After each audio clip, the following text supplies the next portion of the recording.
Now try saying hello, Hello, hello. hello, hello. Oh, there we go. Okay. All right. At this time, I would like to call the regular meeting to order. Clerk of the board, please call roll. Arencibia, Present. Hall, Present. Solis, Present. Mr. Segura and Mr. Tarantino are absent. Aguirre, Here. This is the point on the agenda where members of the public may address the board on matters posted for the special meeting in accordance with Government Code Section 54954.3, Section A. The board will provide an opportunity for members of the public to directly address the legislative body concerning any item that has been described in the notice for the meeting before or during consideration of that item. Each person wishing to address an item on the meeting notice in closed session will have 2 minutes to do so. there are no speakers, Mr. President.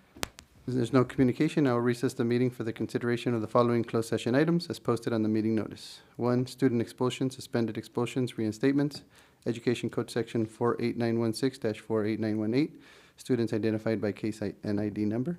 2, public employee discipline dismissal, release, reclassification, reassignment, resignation, transfer of Government Code Section 54957. 3, conference with legal counsel, existing litigation, paragraph 1 of subdivision D of Government Code Section 54956.9. 4, conference with legal counsel, anticipated litigation, paragraph 2 of subdivision D of Government Code Section 54956.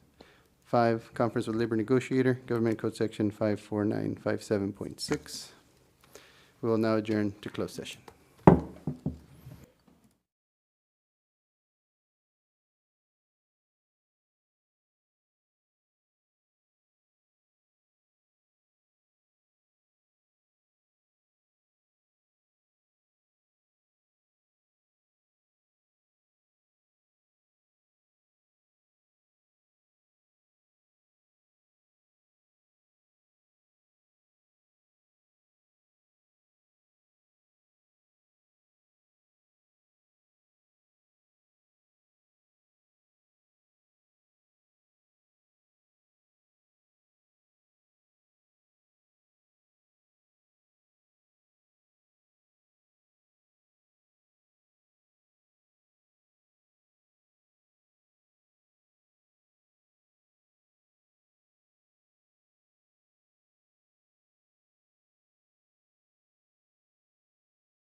At this time, I would like to reconvene the regular board meeting. Clerk of the board, please call the roll. Arencibia, Present. Hall, Present. Segura, Here. Solis, Present. Mr. Tarantino's absent. Aguirre, Here. Carriaga, Present. We'll now hold a moment of silence and the pledge of allegiance by our student board representative, Laila Carriaga.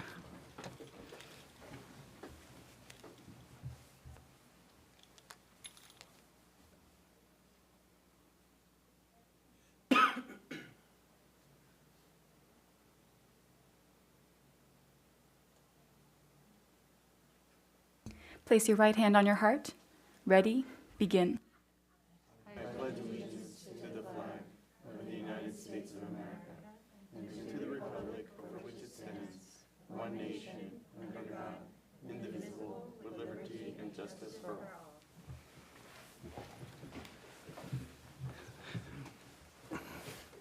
Thank you.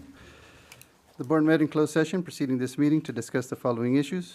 1, student expulsions, suspended expulsions, reinstatements, Education Code Section 48916, 48918, students identified by case and ID number. 2, public employee discipline, dismissal, release, reclassification, reassignment, resignation, transfer, Government Code Section 54957. 3, conference with legal counsel, existing litigation, paragraph 1 of subdivision D of Government Code Section 54956.9.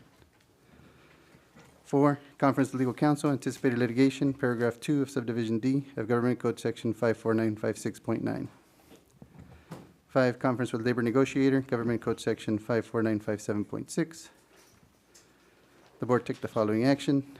Moved by Arencibia, seconded by Hall, to deny the reinstatement of 1 student with the vote of Arencibia yes, Hall yes, Segura absent, Solis yes, Tarantino absent.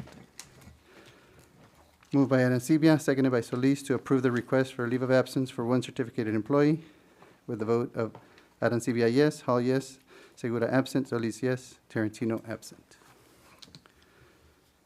I think that's it. Yeah. This time, I will entertain a motion to approve the agenda for the September 12th, 2022 regular. So moved. meeting. We have a motion A second. and a second. Arencibia, Yes. Hall, Yes. Segura, Yes. Solis. Yes. Motion passes 4 yes, 1 absent. We will now have a presentation to the board from Youth for a Sustainable Future. Dr. Aguirre? Thank you. Yes, so this group was before the board during non-agenda public comment at the last board meeting, and they're here to present our board and the community with information around the work that they're doing to support the, in essence, kind of recycling and/or compliance regarding our how we manage our waste stream, particularly as it has to do with our food waste. So with that, I'll turn it over. Thank you. Okay, we can go to slide number 3, please. Good evening, Dr. Aguirre and board members. My name is Tina Mathias. I'm the founder of South Bay Sustainable Communities and founder and director of South Bay Sustainable Communities, a nonprofit. I retired from the Living Coast Discovery Center after 32 and a half years, and I also served as a chair as a sustainability commissioner on the city of Chula Vista. I'm here to educate the board about the new law, SB 1383, and how limiting food waste from our landfills reduces the greenhouse gas emission called methane, which contributes to climate change. We have created a program called Youth for Sustainable Future and ran this program last year as a pilot program in 3 schools, Bonita, Hilltop, and Otay Ranch. And I'll go ahead and turn it over. Do you want to play the video? Oh, yes, we're going to play the video first, sorry. Oh. I'm not sure how to select, I'm not sure how to select. Oh, I'll do it. Thank you. Oh. This will give you a recap of what went on last year. So this aired last. This is nearly 38 pounds of organic produce that would have been thrown away if not for a group of Bonita Vista High School students who have saved it from the dump. It's lunchtime here in Chula Vista. What's on the menu? Mixed veggies, corn dogs, tamales, and of course everyone's favorite, chicken sandwich. But not everything that lands on a student's tray will be eaten. Perfectly good, edible food tossed in the garbage. Those uneaten chicken sandwiches would eventually find their way into a landfill, decompose and create methane, a harmful gas that contributes to climate change. Not to mention all the water, fuel, and labor it took to get one of those sandwiches on a tray. So the biggest problem that we have is that we are a society of throwaways. In America, 40% of food grown is wasted. Tina Mathias is the founder of South-Based Sustainable Communities, and she wants to educate the next generation of Earth citizens. For the organics, it would mostly be bread, like the orange peels. Here at Bonita Vista, Hilltop, and Otay Ranch high schools, some students are giving up their lunch break to sort through the trash cans in the eating areas, food scraps that can be used for compost, paper and plastic that can be recycled, and perfectly edible food that can be used to feed someone in need. In 2.5 months, the 3 schools have saved over a ton of food. They rescued 2,800 pounds of edible food that went back out into the community with food drives, Salvation Army. I work with seniors too. 11.3 pounds of organic waste, 5.9 of non-organic. Students working to better the planet while hoping to educate their peers. Thank you. Thank you very much. And as a teacher, I mean, this is what I want them to do. I want them to be a part of their community, pass this knowledge on. Seeing the amount of perfectly good food stacked high in a bin makes the problem of food waste seem very real. The climate is getting hotter and people are still going hungry. While it might only be a few high schools, it's this generation that can learn to change their eating habits for a greener future. They realize that this is their future, that this needs to happen for them to be healthy and live a sustainable life. Tim Blodgett, CBS 8.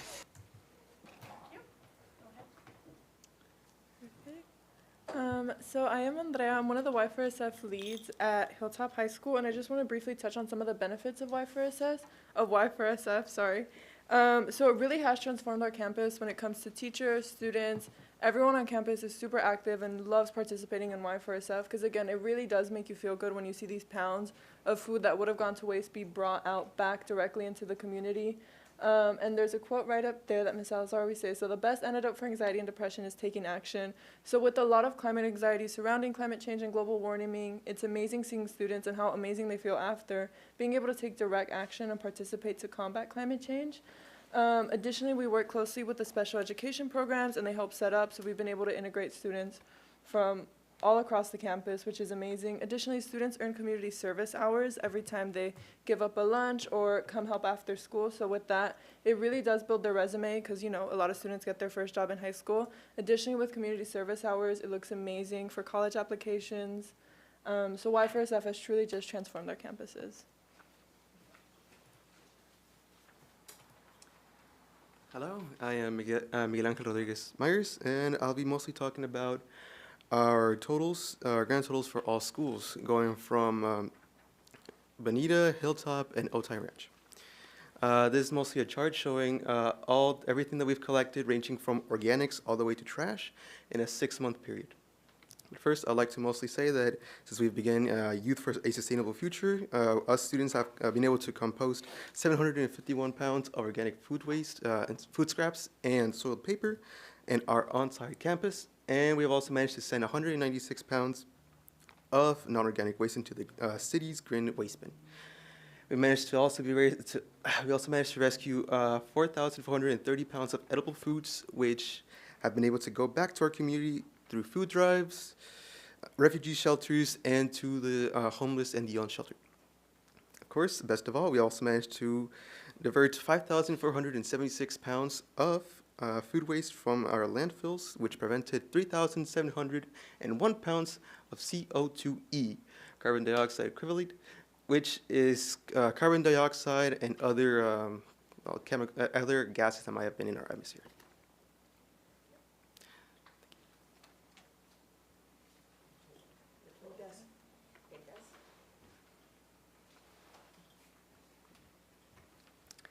Good afternoon. My name is Destiny, and I'm the Vice President for Y4SF at Hilltop High School.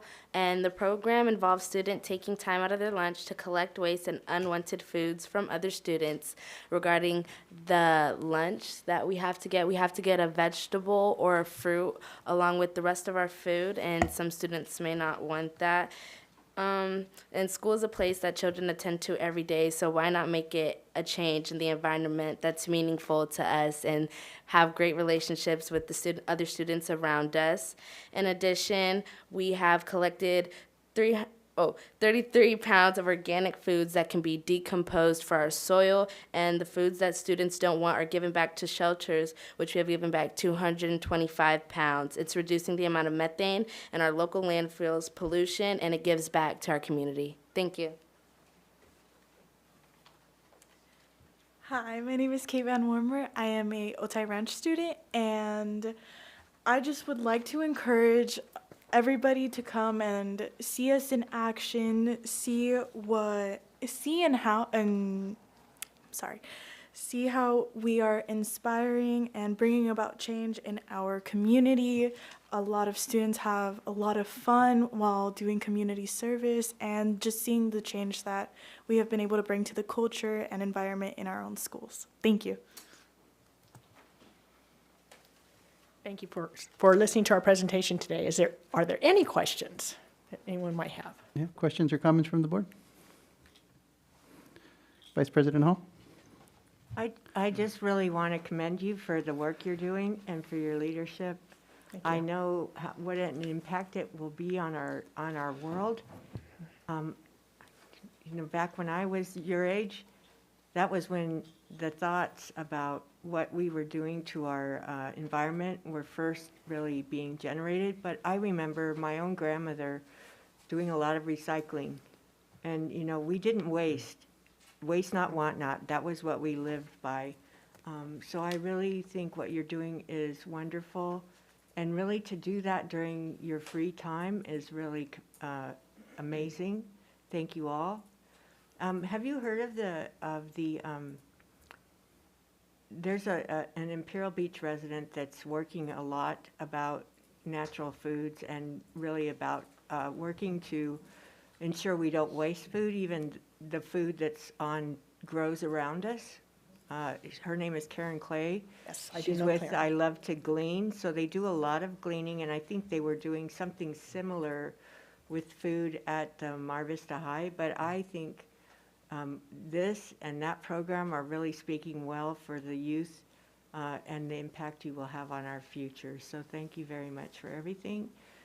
So you've heard of Karen and Yes, I Love to Karen Glean? Clay and I actually have worked together, partnered many times, and any of her food that she has, I work with distribution sites too. So when a food drive has food that has gone bad, because they only have a certain amount of time to get it back out to the community, then I will take that food and compost it. We have 16 sites around Chula Vista, and the first 6 months of this year, we composted 22,000 pounds of food scraps that went out, that did not go into landfill, that went back into gardens as compost. So we work with Karen, yes. I love Karen. She does a lot of good work. I know that they have a food distribution. She just sent the information to me this week about one coming up in Imperial Beach. Yes. But they do, if you have like a lemon tree or a loquat tree or any kind of fruit tree, and you have a lot of fruit. I used to do this with my son, who is now 40. When he was a little guy, one of my coworkers had an apricot tree in her backyard that would just every year produce just so much fruit, and we loved it. We would go over to her house and pick it. That's what they do with the I Love to Glean. So all these different ideas, all these different commitments from youth and from volunteers like you and Karen are really important to our world, and I want to recognize that and thank you. Thank you, and it's very important that our students are learning this too.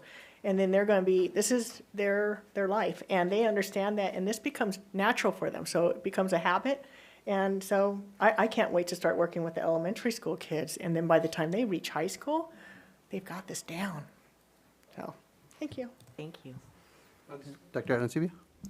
This is truly inspiring, and I just want to say thank you to all the students for having the courage to come up and speak, but also to continue this work.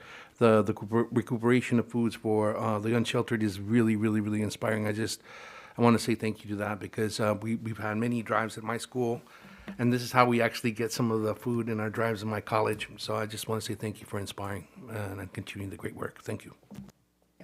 And I too wanted to say thank you. And I do my part. I don't waste a lot of food. I don't know if you could tell, but my question is with regards to garbage disposals. Is that a positive thing, or is that not a good thing? Or Garbage disposals have their place.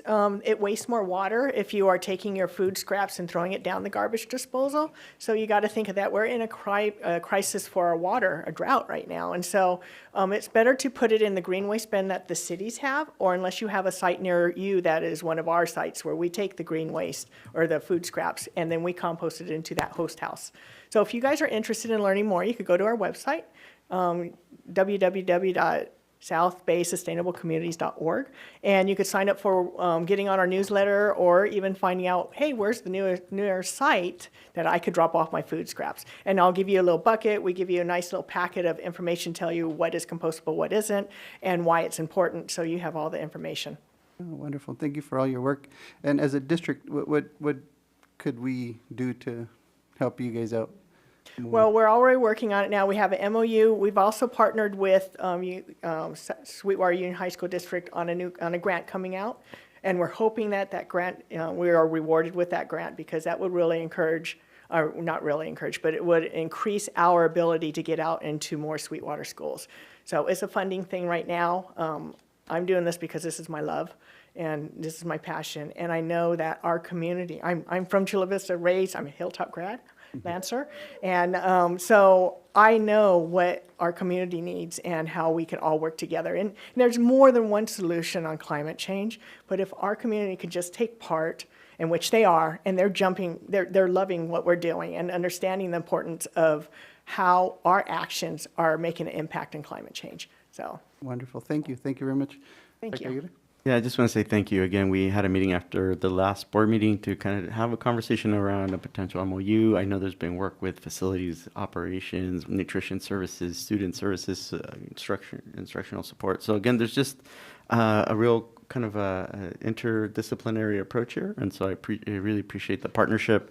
Again, this is a real good example of think globally, act locally. This is a great way for our students to engage in civic action to help address a bigger issue. So it's a great partnership, and thank you, Ms. Matthias. Thank you. And one more thing I want to say is Cal Recycling is really looking upon what we're doing, because they haven't gotten a program, or they don't have a program that represents schools yet. And we're the first ones in all of California, and they're really looking at what we're doing. So they're very encouraged, and they'll be sending some of their staff down. And I've gotten also a call from Caltrans, who wants to do a video that captures everything that we're doing here in the South Bay. And that video will go across all of California. So there's a lot of promotion coming up, as well as representing our wonderful students who are doing amazing work for our environment and our communities. So thank you so much. I appreciate it. Wonderful. Thank you very much.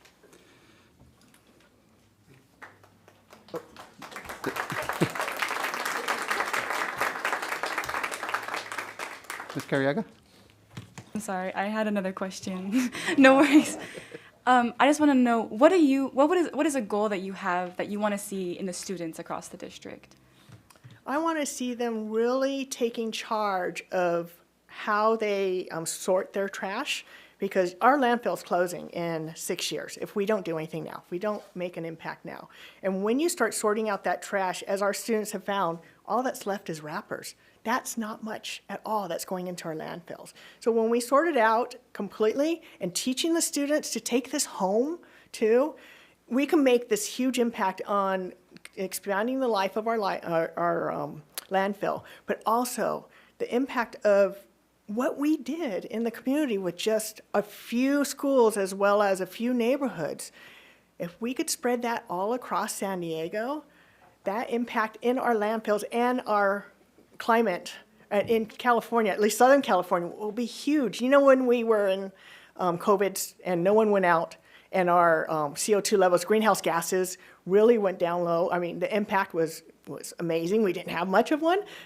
So I could totally see that happening if we took charge in our communities and in our schools. Thank you so much. Yeah. Thank you. Mm-hmm. Great question. Yeah. All right, we will now have a message from our superintendent, Dr. Moises Aguirre. Thank you, President Solis. Good evening and buenas tardes to everybody. Welcome to our September 12th board meeting. It has been a very busy time since our last board meeting. Just wanted to provide an update on school visits I have conducted.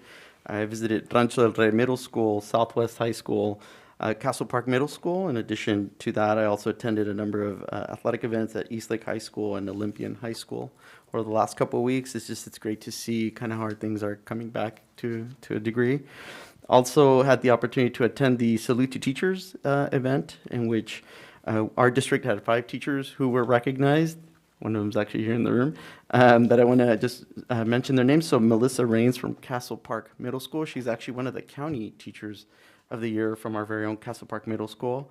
We also had Katrina Tchaikovsky from Mar Vista High School, Taffy Tom from Chula Vista Middle, Francisco Medina from Southwest High, Marco Gutierrez from San Isidro High, and Susan Mateo from Sweetwater High School. So wanted to recognize them and say great job, and looking forward to that work. So let's...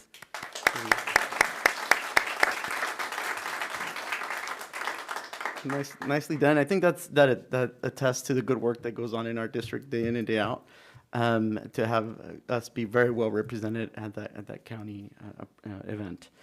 Also had an opportunity to meet with Dr. Adela de la Torre, the president of San Diego State, to discuss the Compact for Success. Conversations are ongoing. I know there's a lot of community interest in that, and we want to make sure we continue to do our due diligence. Attended a suicide prevention community forum at Olympian High School. Again, with this being a Suicide Prevention Month, we are trying to have a number of events.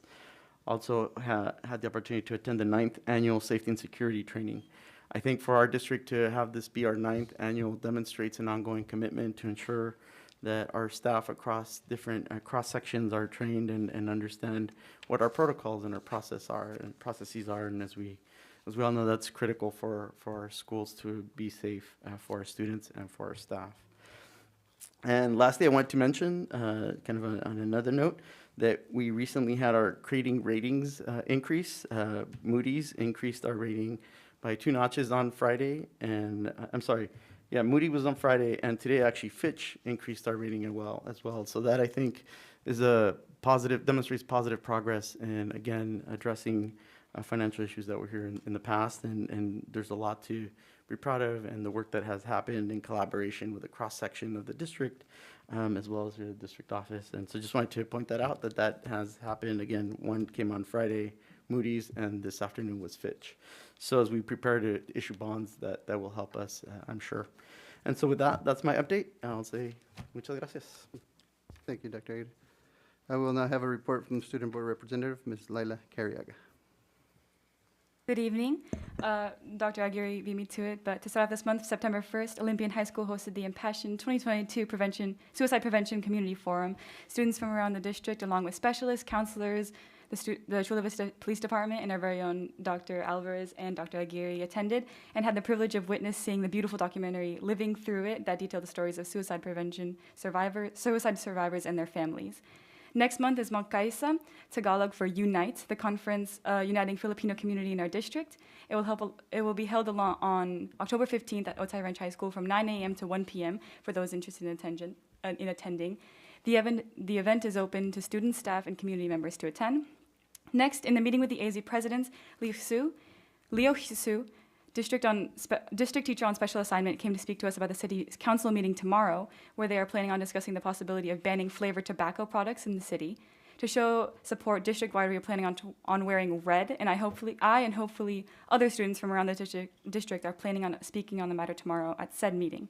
This issue was not only mentioned by Dr. Hisu, but it was also discussed by the AZ presidents as an ongoing issue in schools that will hopefully see itself dwindling. And finally, ASB presidents across the schools mentioned improvements in the school spirit and community building with students and staff, a positive trend that will hopefully continue to blossom as we grow after the pandemic. Thank you. Thank you, Ms. Carriaga. For the students, you're welcome to go home, or you can stay and enjoy the rest of the meeting. But thank you very much.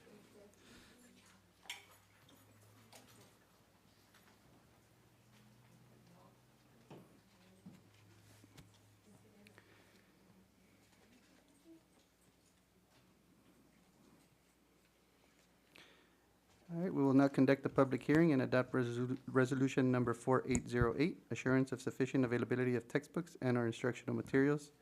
and assurance that the core curriculum is aligned to the state content standards. I will now open the public hearing. Are there any speakers? There are no speakers, Mr. President. Okay, the public hearing is now closed. Is there any board discussion? Questions or comments from the board? I will entertain a motion to adopt resolution number 4808. So moved. Okay, we have a motion I'll second. and a second. Carriaga? Yes. Arencibia? Yes. Hall? Yes. Segura? Yes. Solis? Yes. Motion passes 4 yes, 1 absent. This is the point on the agenda where members of the public may address the board on any matter not on the agenda and have 3 minutes each to do so. Pursuant to board bylaw, the board may limit the time for public comment on any single topic to 20 minutes per topic. The Board of Trustees cannot legally take action on or respond to matters not posted on the public agenda, but will refer the matter to the superintendent's office for review and report. Speaker shall refrain from using profanity and shall speak in a respectful manner. Thank you for your cooperation. Fred Sanchez? Buenas tardes a todos, ¿cómo están? Buenas tardes. Oh, I'm going to read. I prepared something that I wrote for you guys. So, dear board members, my name is Fred Sanchez, and I am a CTE teacher. I teach mariachi at Sweetwater High and National City Middle School. I come to you today to share my experience being a CTE teacher and the experience of all my other colleagues that cannot be here today. We have a handful of CTE teachers at every site, but collectively it's roughly about 200 of us, or less than 200 of us. Our morale is in the gutter. We are burnt out, feel exploited and taken advantage of. We get no paid prep. Our wages are so low that most of us have 1 or 2 extra jobs, while other CTE teachers have opted to move to Tijuana because it's the only way that we can afford to continue to be teachers. We keep losing highly trained CTE teachers to other districts that pay fairly. Just this new school year alone, we lost 30% of the CTE mariachi department, which I chair, to other school districts offering fair pay. We have many, many concerns, but pay is one of the main ones. I hope I can illustrate the point of our lackluster pay by sharing a little bit of what happened to me recently. I've been a CTE teacher for over 15 years now. I've rented the same house that whole time, grandfathered into my rent, fortunately. I've known that our pay is less than half of our single subject credential colleagues, but I didn't really understand how bad my pay as a full-time teacher of 15 years at this district was until I had to move out and had to look for a place to rent. I tried to rent a 1-bedroom apartment. My pay as a full-time teacher is so low that with my teaching salary alone, I don't meet the minimum pay threshold to qualify to rent a 1-bedroom apartment. Just let that sink in for a minute. A full-time teacher of 15 years does not make enough to qualify to rent a 1-bedroom apartment. Don't think I was trying to rent in downtown or a penthouse. I was literally trying to rent Moss right around the corner because I've been living here, Chula Vista, for over 20 years now. Throughout this whole process of looking for a new place to rent, I had many incredulous questions about my pay from the different places where I applied, but one sticks out. The owner of the current house that I rent, a retired teacher, looked at my pay stub when applying to rent her house and actually asked me, "Why are you getting paid so little? With the amount of years teaching, you should be making at least double what you make." I was saddened and embarrassed to have to explain that as a CT teacher, I didn't get paid a fair wage, and that yes, the salary of my single subject colleagues doing the same job that I do was indeed at least double my pay, but unfortunately, mine wasn't what she was expecting.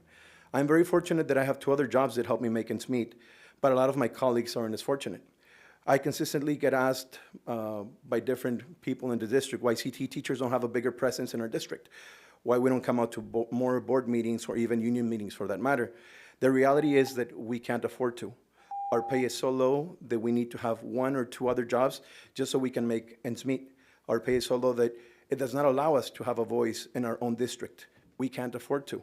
If we want to voice our concerns, if we want to share how we feel, how tough it is to be a CT teacher, then we have to make the choice of, do I go to my other job and continue being able to afford rent, or do I show up to a board meeting, a district meeting? Please don't mistake our inability to be here for things being fine. They aren't fine. They haven't been fine. I have 3 jobs, not because I want to, because I need to. I love teaching mariachi. I love sharing my culture with my students, my music, but I'm burnt out, and when I say me, myself, it's not just me. I'm here in representation of all the other CTE teachers that can't be here because of them having to pay bills and having to do that. Thank you. Yeah, you're welcome. Michelle Beal.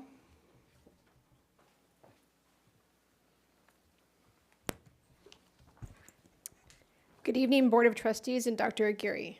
Dr. Aguirre, since the start of this school year, for whatever reason, you've canceled all our scheduled one-on-ones to discuss SCGA issues. I realize you're extremely busy, but I made a promise to the people that I represent that no matter what, SCGA, like all the other associations, will always have a voice representing them and a seat at the table, even if it means that our table is here. So I guess we changed the format from one-on-one to 4 or 5-on-1. Item number 1, on August 26, SCGA submitted all wet signatures to Labor Relations to complete our end of the contract. I want to take this opportunity to recognize Yvette Arce for all of her hard work and patience as we got through the process. Item number 2, after countless hours of work and many emails, I'm happy to report that it appears that most, if not all, counselors' PARs have been resolved and they are now being processed for pay.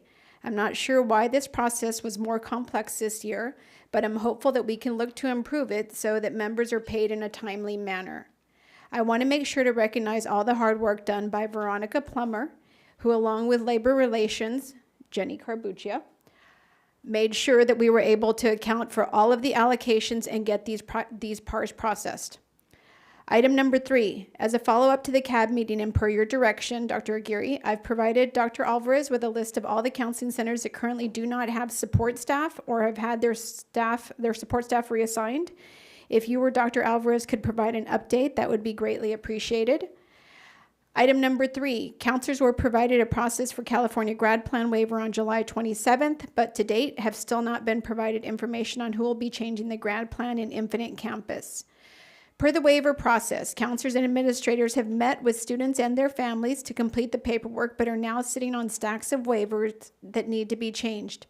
Not having the grad plan changed in the computer makes it impossible to provide students and parents with the accurate information on their transcripts. It would be much appreciated if we could get some sort of update on this issue so we can continue to do our jobs without incident. Item number 4, counselors are getting conflicting information from the district on which alternative ed programs are still an option for students. It would be helpful if we could have an updated list of all the alternative programs, the location that they're housed in, the process for referring, and the criteria for which students would be eligible for those programs. Also, if we could get a detailed list of who assumed all of the counseling duties of the COSA working with foster youth. I'm assuming that's another counselor because they're counseling duties. Number 5, as mentioned in CAB, the ask from counselors is to continue to work on communication and collaboration. We believe that ultimately this will allow us to continue to do our job serving students and families. That concludes the SCGA items. It was pretty painless, nothing major. As for myself, much like last month in reviewing the agenda, I can see there are a number of things that do directly benefit students. I'm happy to see that we're getting hotspots. I'm happy to see that we're increasing the after-school programs. There's a lot of good things happening, but as always, I do still see a lot of money being spent on continuing to fund purchase programs without analyzing the effectiveness or the impact it's making on students. A lot of consultant fees still being paid out. Just curious as to what we're seeing from those. I again just ask that before we continue to invest in a lot of these programs, we be provided with data to show the continued need. Thank you. Thank you, Ms. Pugh. Destiny Jones.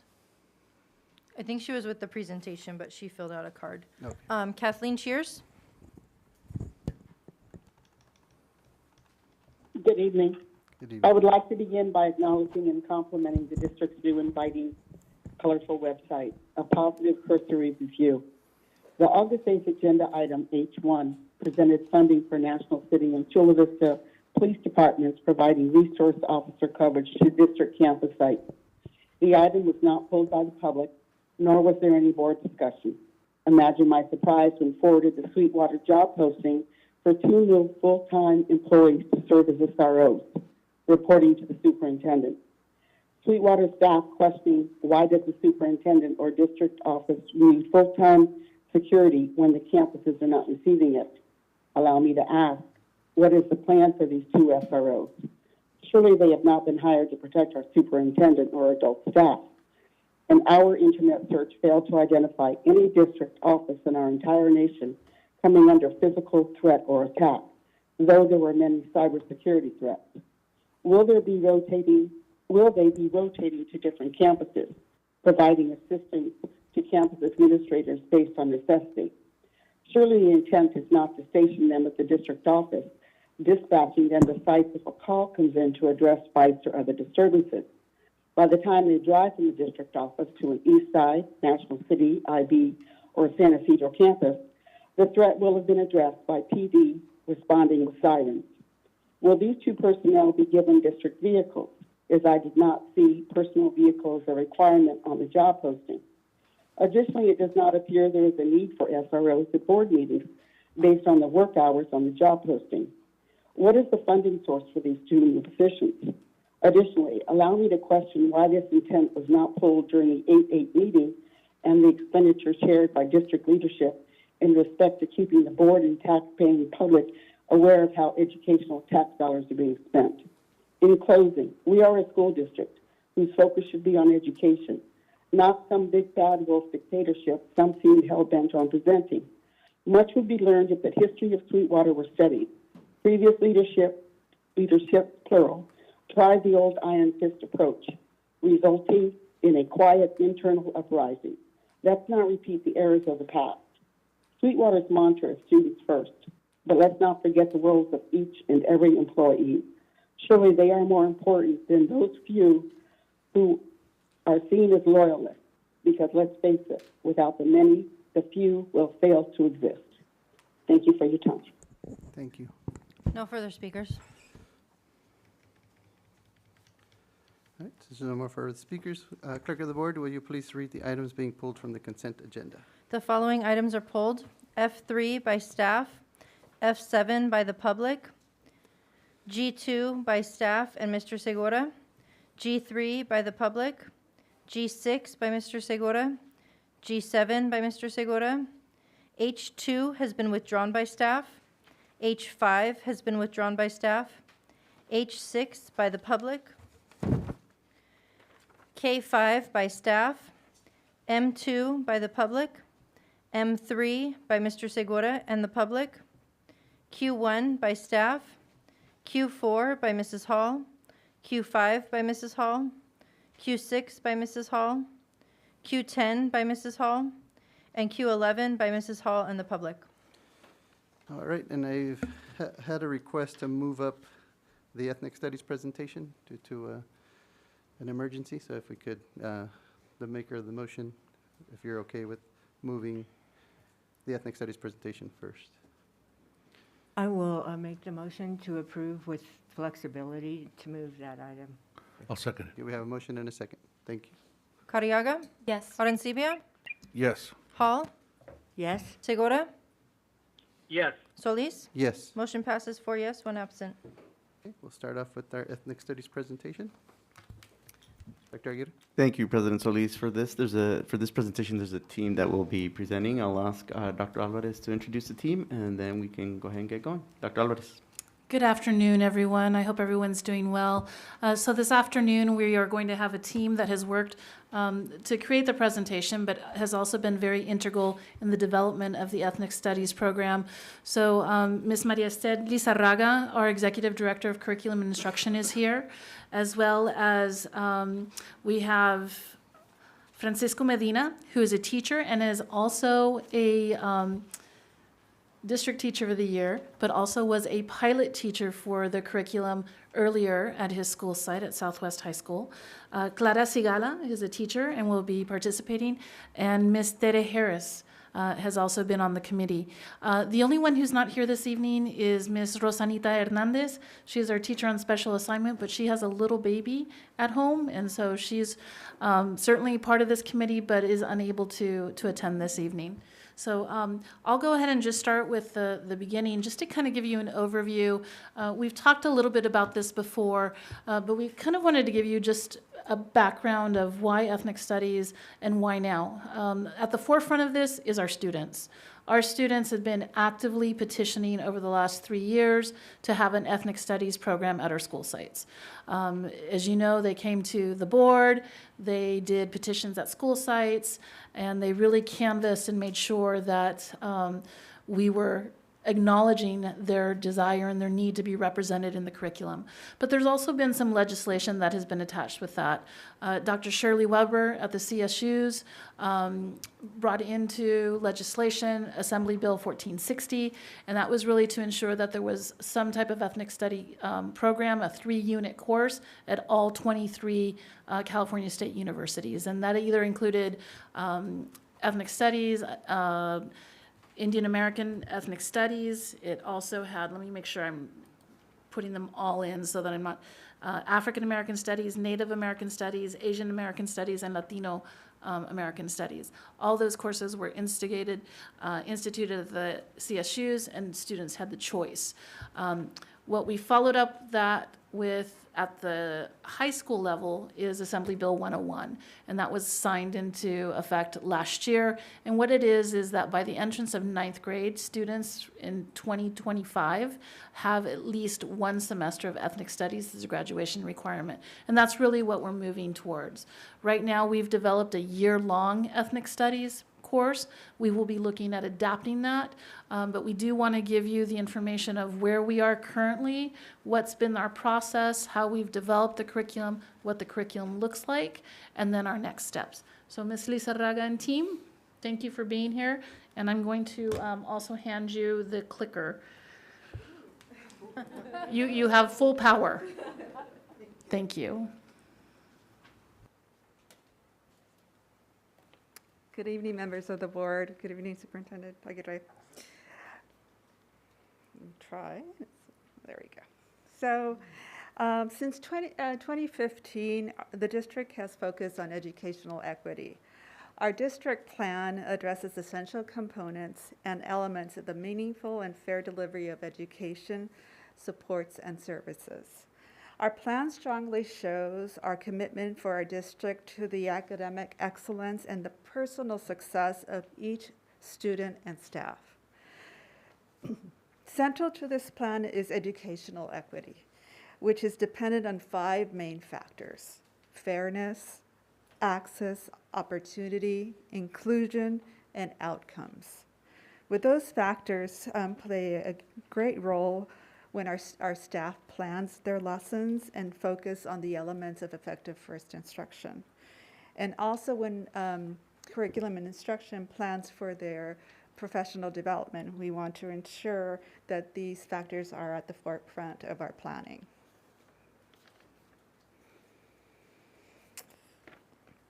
As we look at the steps in ethnic studies in our district, ethnic studies is aligned with our work in equity leadership. Where it all encompasses multiple points of view that reflect the diversity of our students, including race, ethnicity, sexuality, ability, gender, class, language, and background, to name a few. Ethnic studies is an ongoing collaborative effort to ensure curriculum accurately reflects the diversity of our students and our district.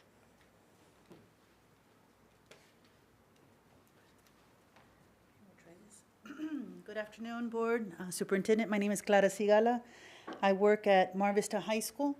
This is my second. You can move the mic up. Oh, you want me to kneel? Lift it up. There you go. All right. My second year at Mar Vista High School, also my second year teaching ethnic studies. I come with a passion to teach students, to empower students, to make them feel like they are a part of what they are learning. So what ethnic studies is, as we're continuing to develop this curriculum, what it is critical pedagogy, having students analyze and think and challenge and question what it is that they're learning, a framework for viewing themselves and other people of color in their place and contributions in society, cultural and sustaining practices, respect and celebration and elevation of their backgrounds of our students, community-sustaining pedagogy to eliminate racism and intersectional forms of oppression. So get back to that, multidisciplinary, restorative humanization, narrative medicine, critical hope, and unifying. Basically allowing students to feel empowered, like I said, being an agent of their own learning, and seeing the world with hope. Critical challenge, thinking critically about what's going on and having some form of solution, agency and civic engagement. What it's not is critical race theory, multicultural education, just one class alone. It's not a teaching strategy, a specific content area. It's not only a class for certain groups of people. It's not exclusive, not restorative justice in the sense more of restorative humanization. It doesn't replace another course. It's not divisive. And I'm trying to think. And you can teach other courses with an ethnic studies lens. So I think that's something important to know about it. The accomplishments so far, curriculum working group. We've collaborated with San Diego Unified and the Liberated Ethnic Studies Model Curriculum Consortium to develop and adopt instructional guides. So we're working with other, groups and to develop our own curriculum, develop teacher guidelines, i.e. history, credential, course interest. So we're trying to figure out who would be a good fits to teach this course with their background, their experience, their rapport with students. Developed administrator counselor fact sheet to support fidelity of the program and student placement in the course. So Rosanita Hernandez, Ms. Lizarraga, they're going to the principals and to the counselors to explain what this course is and how it would be best taught and not streamlined, but a commitment to teaching this course. Program growth, 11 high schools offer at least one section of ethnic studies right now. Teachers, professional learning community, we have a PLC that we're developing once a month. Ongoing professional development and support of a new textbook adoption and instructional materials. So that's my part, and then Medina will come.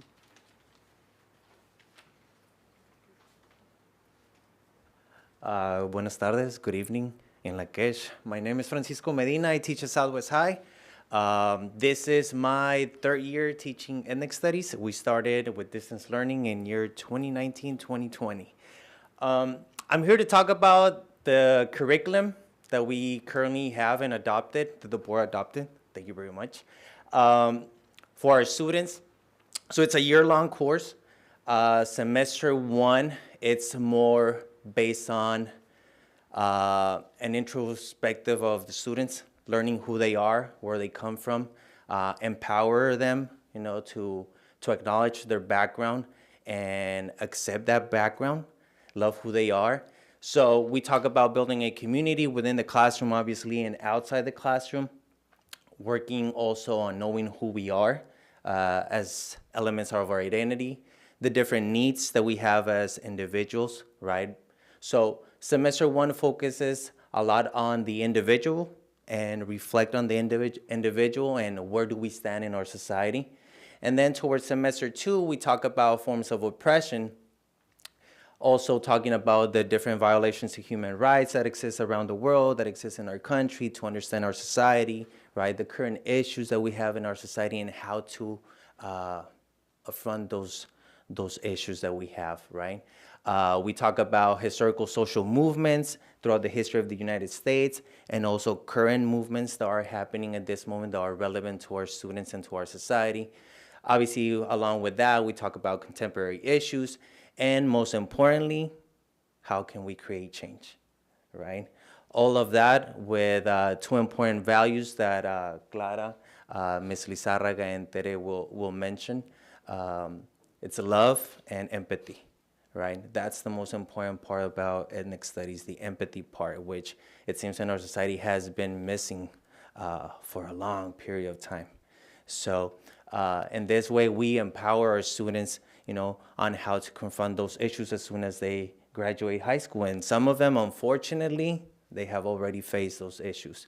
you know, but we want to make sure that they are ready when they leave our classrooms, right? To prepare them for that society that it's waiting, you know, and it's obviously it's there, and that's something that we should talk about. Ethnic studies also aligns with this different services and supports, obviously building a culture of equity, which is important for our district, building a positive climate, and most importantly, promoting excellence among the different groups within our district.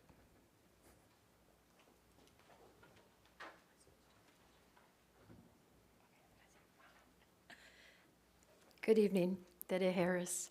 I am proud to be a part of Ethnic Studies, and before I begin my very brief 2 slides, I do want to take a moment of personal privilege to thank Dr. Alvarez, Ms. Lizarraga, Ms. Rosanita Hernandez, and Luis Lopez, all incredible people who have really, that's why you have the growth that you have, that you see.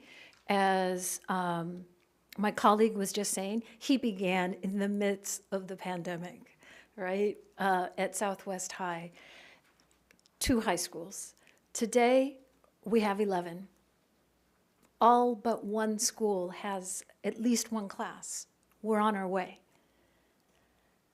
And that is because we have a consistent professional development, figuring out with our teachers in the different sites, coming together and talking about what's working, what's not. So we have that monthly PLC and that connectivity within the district. So we're not isolated at like that 1 course at that 1 site. We keep refining what should be in the curriculum and how best to teach it in the different environments. I myself am at Launch Virtual Academy, so that looks very different than a 2-hour block. In addition, the development of a multi-year program, so you have that initial first year opening up to all of these really deep concepts, and then playing and teasing them out in world history and US history and government and other classes, and letting the students continue to live with that. In addition, it's bringing our counselors and teachers and administrators all in alignment for the graduation requirement, and creating that community group, bringing in that community. And that is so critical because that community might look different at different sites, right? And then, of course, the fact that our district will be ready to incorporate ethnic studies at the graduation requirement for the 2025-26 school year. Thank you.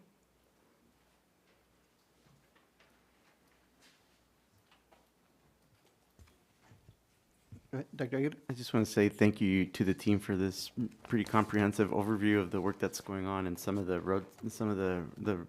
roadmap for the path forward.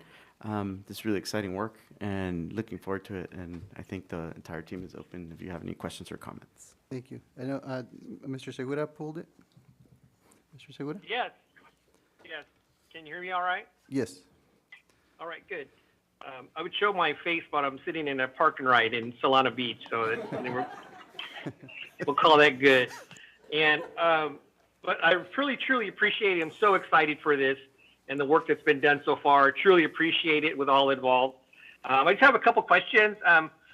So how is the community able to be involved in what we're doing in terms of the curriculum and that? And then the second question is, or my only other question is, how does this help meet state requirements? And I think you kind of just maybe answered that. I saw that it puts on us path to meet the state requirements, but if you could add any more to that, and that's it. Good evening, Mr. Segura. This is Francisco Medina.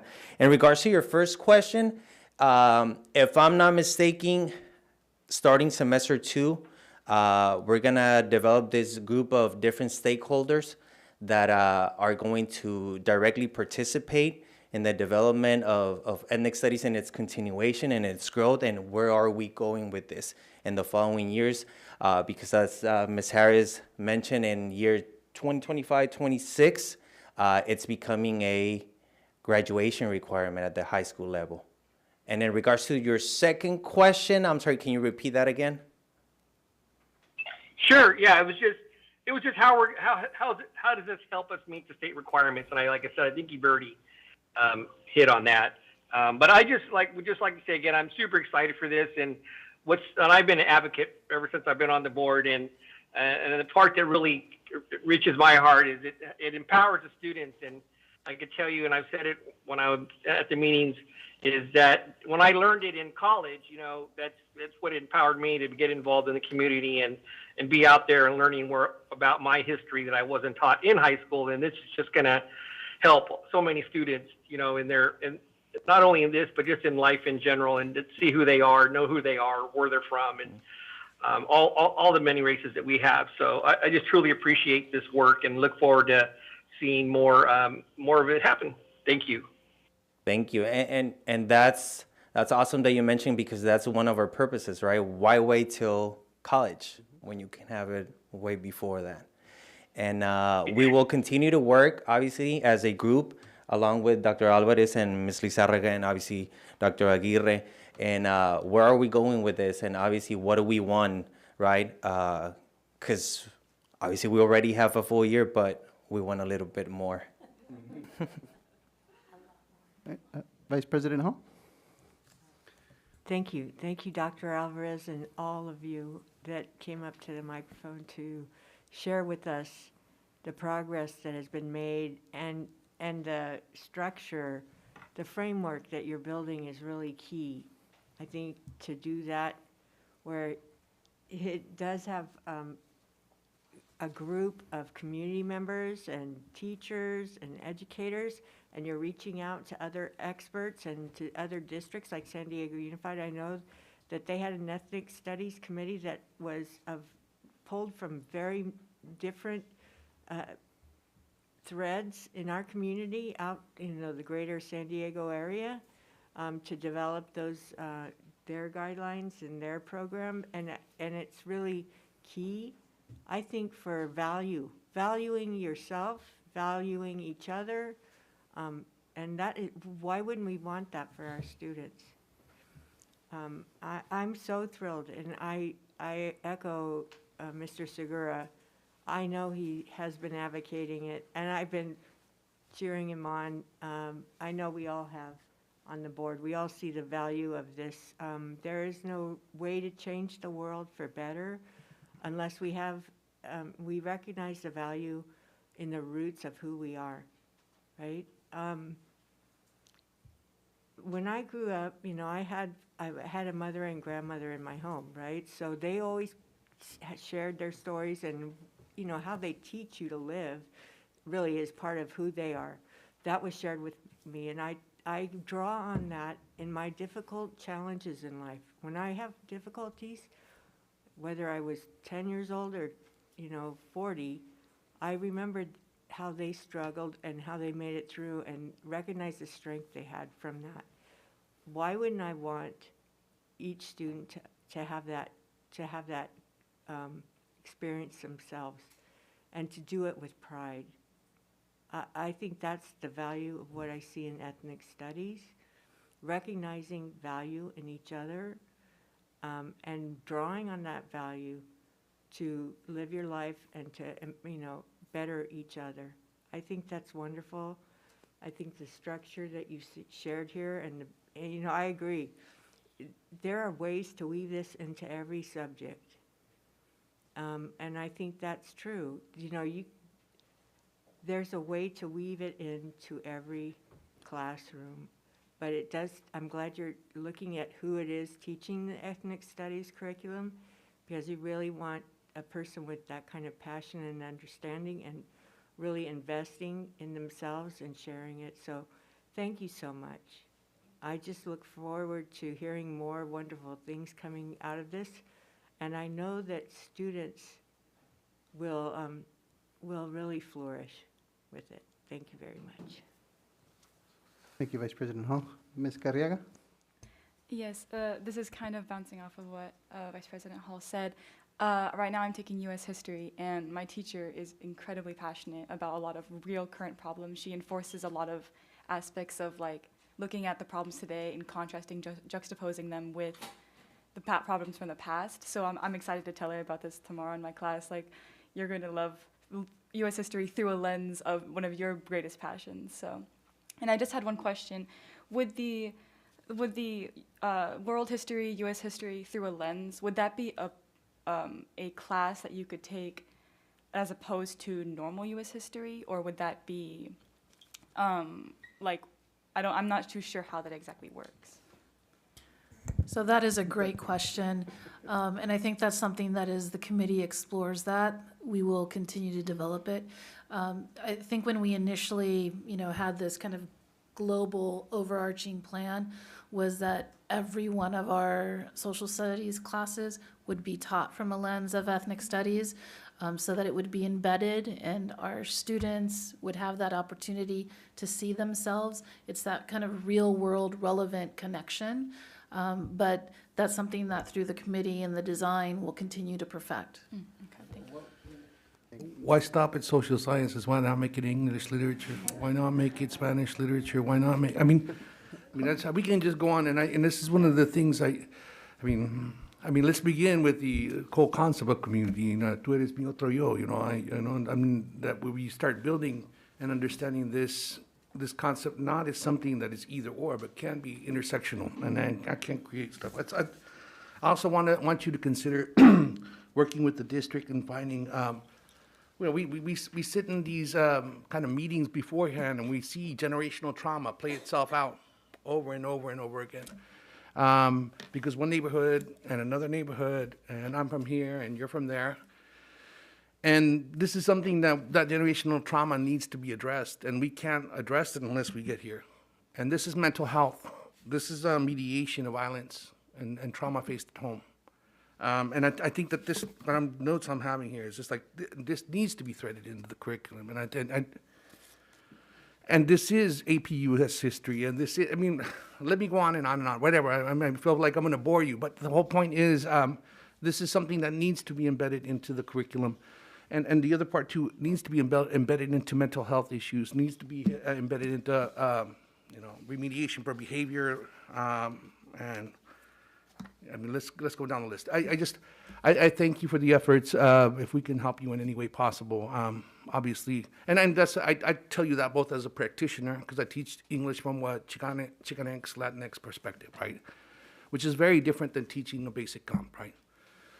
But the funniest thing is, you would be surprised the students that actually get as much out of it as Latinx and Chicanx students are Near Asian or East Asian immigrant students that understand what it is to not be able to speak to a grandparent, right, in their home language. The sense of dislocation, right? But I think this is something that we have to explore, and we have to invest time and money and really, really invest. I don't want an ethnic study that's there for a name. I want it to be something that's affecting the community from seventh grade forward, and is invested, just like we invest in AVID, in terms of community building, right? To avoid the issues that we're facing right now. We all understand that the transmission back from COVID has been very hard. The issues regards to fights that we have at campus, we have discipline issues. This is where we invest the money, to avoid having those things happen. Restorative circles are important. But this is where we begin, and I think that this is where we must invest the time. And this is back on curriculum. Come back. This is, one of the things we focused so much on COVID and funding, back on curriculum. Square one. Well, thank you, Dr. Arancibia. And Ms. Carriaga, were you done? I apologize, sir. I know Dr. Arancibia is passionate about it, which is a good thing. So thank you for your presentation, and it's great. I appreciate all the schools, most of the schools jumping in. Hopefully we'll see the other school jump in soon. But yeah, I noticed, I remember in elementary school reading a history book about Native Americans, but they didn't say Native Americans, they said savages. And that to me I mean, they would always call me Indito, so I knew there was, I was an Indio, but I knew something was wrong there because they were considered socialists. Is there something wrong with Native Americans? So there's something wrong with me. So luckily I had a teacher, third grade teacher, Miss Bowers, that was fantastic, that she helped me work through that, and she actually made me do more work, but it was good on Native American tribes, and which is great. So this is fantastic. Like Dr. Garcia said, it all starts with the individuals. This is mental health. Once our students are happy with who they are and know who they are, they could go a long way, and know they're accepted at Sweetwater and everywhere else in this nation. So great work. Thank you very much. Cool. Oh, yes, Vice President Hall, go ahead. I think each and every student benefits, right? Because everybody gains an understanding of each other. And especially students of color will benefit, but it can't help but raise us all up. And I think that's what I see as valuable. That, you know, it's all valuable, but, you know, I'm so thankful. Thank you. Thank you. All right. Appreciate it. You're welcome to stay or get on home and take a break. Appreciate you. All right, F3. Anybody like to start us off for F3? Okay, Vice President Hall. Thank you. Thank you, President Solis. This evening we have a very full agenda, and many of the items are a culmination of the good work by the superintendent and all of Sweetwater staff across the district and at each school site, whether a classroom teacher or a counselor, a clerical or an administrator, paraprofessional assistant, payroll tech, budget analyst, cafeteria worker, bus driver or nurse, a registrar or a coach, custodian or other service employee. Sweetwater is better today because whether certificated or classified, you have risen up to meet the historical challenges we faced these past years and kept your focus always on educating our students, always with the mind to serve the families and communities before us. Thank you all. As a board member over the past 8 years, I've listened to people who have advocated for a particular program or site need. And I've listened along with my fellow trustees also to people who step up to the microphone with derogatory comments that the board doesn't care, that the board district leadership has done something evil or nefarious. And such statements, I must say, are untrue and unfair and do harm to all of Sweetwater, because Sweetwater is a phenomenal place to work and a phenomenal place for students to go to school. So I hope that people will focus on where we are now and not the past. I'm here to state unequivocally that each and every trustee, our superintendent and leadership have genuinely committed themselves to public service and do so wholeheartedly for the good of those we serve.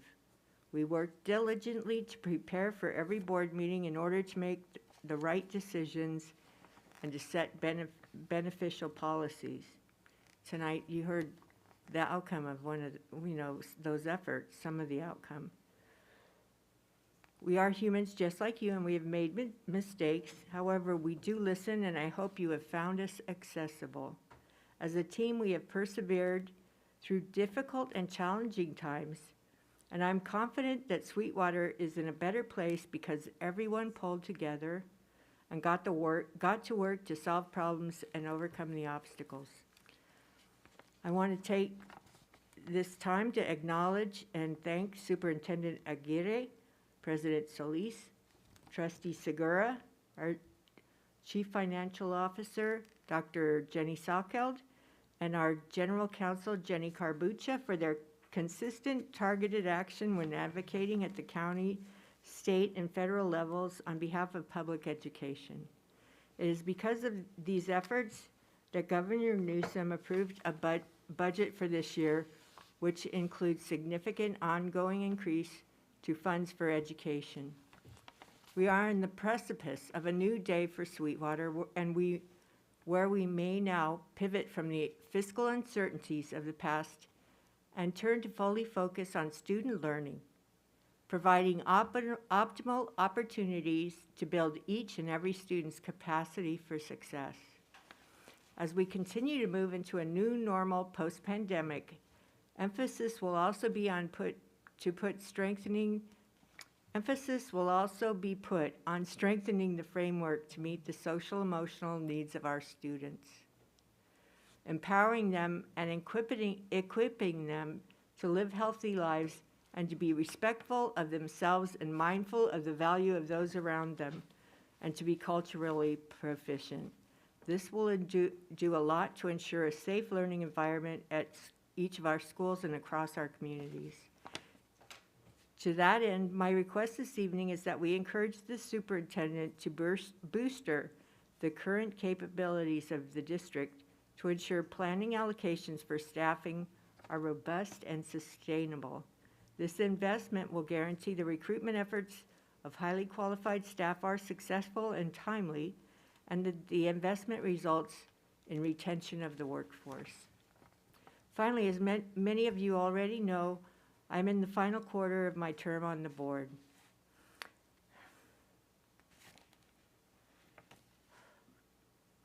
While I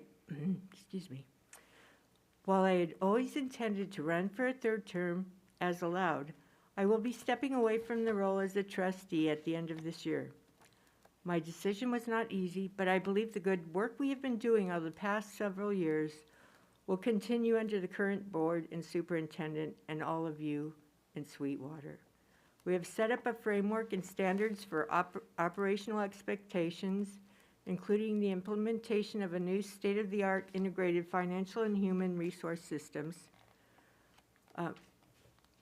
strengthen the collaboration with students, parents, and community by bolstering and expanding existing committees and establishing new diverse advisory groups to ensure those partnerships bear strong fruit. Consistent action with viable outcomes means opportunities for students to grow and thrive. There are so many more things I could name, but I will end with this. Sweetwater has more than 4,000 employees who are committed to support our students. They show up every day to continue the good work, and our world is better for them. Thank you all. Thank you, Vice President Hall. Okay, Dr. Arancibia? I just want to say thank you for saying that, Paula, and I just realized, I think this is this is probably the first meeting that we've had together face-to-face outside, regular board meeting that we've had in the past 2 years, and I've been here 2 years, and I just want to say I celebrate you being here. Thank you very much. Mr. Segura? Yes, I'm so sorry, Paula, I'm not there in person with you today, and I had looked forward to seeing you.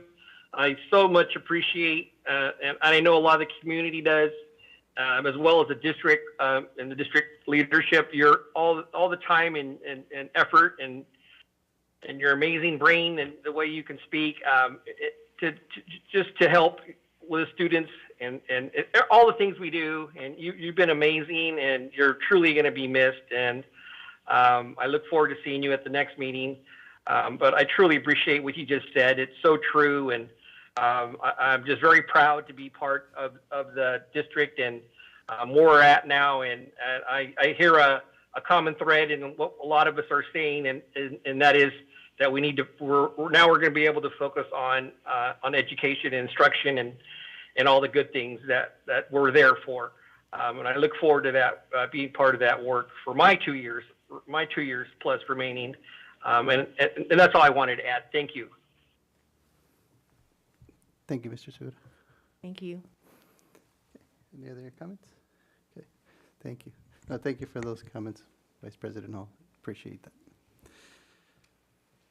All right, with that, we'll move on to F7. Yes, I have one speaker, Kathleen Shears. I commend Dr. Geary in his recommendation, consideration, identifying librarians. I apologize. In identifying librarians as an integral part of student learning. It is surprising our board ever considered downgrading their importance by identifying their positions as expendable. Higher education has long understood the role librarians play in providing resources for our deserving students. Hopefully, we will never again, not even in 2025 or any year to come, see these valuable resources having to defend their role in educating our community's children. Thank you very much. Thank you. No further speakers. Questions or comments from the board? Mr. Segura, is that from previous, or you have a question? I have a question. Okay. No, I'm not, I lowered my hand. Thank you. Dr. Arancibia? This is actionable item, yes? Yes. Motion to approve. All right. I'll go ahead and second. We have a motion and a second. Carriaga? Yes. Arancibia? Yes. Hall? Yes. Segura? Yes. Solis? Yes. Motion passes 4 yes, 1 absent. G3? I have 1 speaker, Michelle Beal. In reading through the agreement with NEPRIS, I think it's a great idea for students to connect with industry professionals and listen to speakers in different industries. It's a great way for them to learn and hear about the day-to-day functions of careers that they might be interested in, hopefully an opportunity to connect with a mentor. As counselors and educators, we know our role isn't to determine who goes to college, who goes straight to the workforce, who goes to technical schools, or who goes to the military. As counselors and educators, we know that regardless of socioeconomic status or geographic location, East Side, West Side, North County, or South County, our goal is to provide our students with information and options and guidance to help them achieve their aspirations, whatever they may be. NEPRIS certainly seems to support some of what we are already doing as counselors with our students. Currently throughout the district, for those who are unaware, a number of our counseling centers plan and oversee career days on their campuses, which includes connecting our students with industry professionals and speakers. It would be ideal to see counselors have access to NEPRIS as well to support the work that they are currently doing through Career Day and throughout the year. NEPRIS certainly seems to be a tool that counselors could utilize to continue to provide career development as described by the ASCA model for school counselors. Thank you. Thank you. No further speakers. Questions or comments from the board?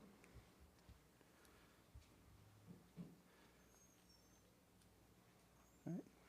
Seeing none, I'll entertain a motion. Oh, you have a question? Oh, no, okay. Move to approve. Okay, we have a motion A second? and a second. Carriaga? Yes. Arancibia? Yes. Hall? Yes. Segura? Yes. Solis? Yes. Motion passes 4 yes, 1 absent. All right, G6. And that was pulled by Mr. Segura.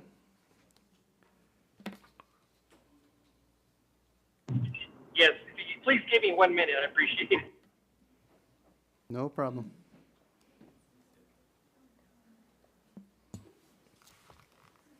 I'll ask a question on this item until Yes. Mr. Segura is ready. Thank you, Vice President Hall. Go ahead. Superintendent Aguirre, can you explain the manner or the reason of choosing these certain schools for this NCUS consultant agreement? Thank you. Dr. Aguirre? Thank you. Certainly.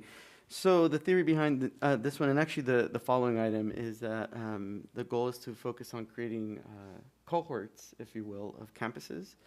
So this particular cohort will be the NCUS cohort.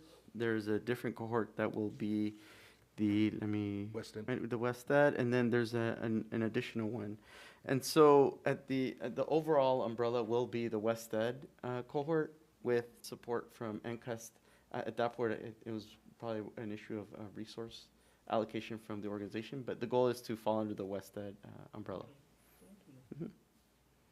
I appreciate that. I think it's really good news to see that you're planning professional development and bringing it back in a robust way. So I hope that we hear back from how it's working and what kind of outcomes we're seeing from from this as it goes on. So thank you very much. Thank you, Vice President Hall. Mr. Segura, are you good now? Yeah. Okay, perfect. Yes, I'm ready. Yeah, so I'm speaking in support of these. The only question I had is, like, how will the teachers be, notified if there's going to be a visit to their classroom? And I just don't want them to feel like it's just, administrators and people that we hire to help, just there to monitor them, or it's a threat. That's very important to me. I've seen some and read some information on that where some teachers feel that that's how they take it. I just want to make sure that's not what we're trying to do. We're there to collaborate with them and support them, and just, I just don't think it's a good idea just to do for 3 or 4 people to walk into a classroom unexpected or to a classroom and carry on like that. That's my question. Thank you. Dr. Aguirre? Thank you, President Solis.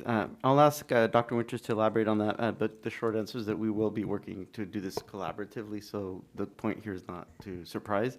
But I'll ask Dr. Winters to add a little bit of context.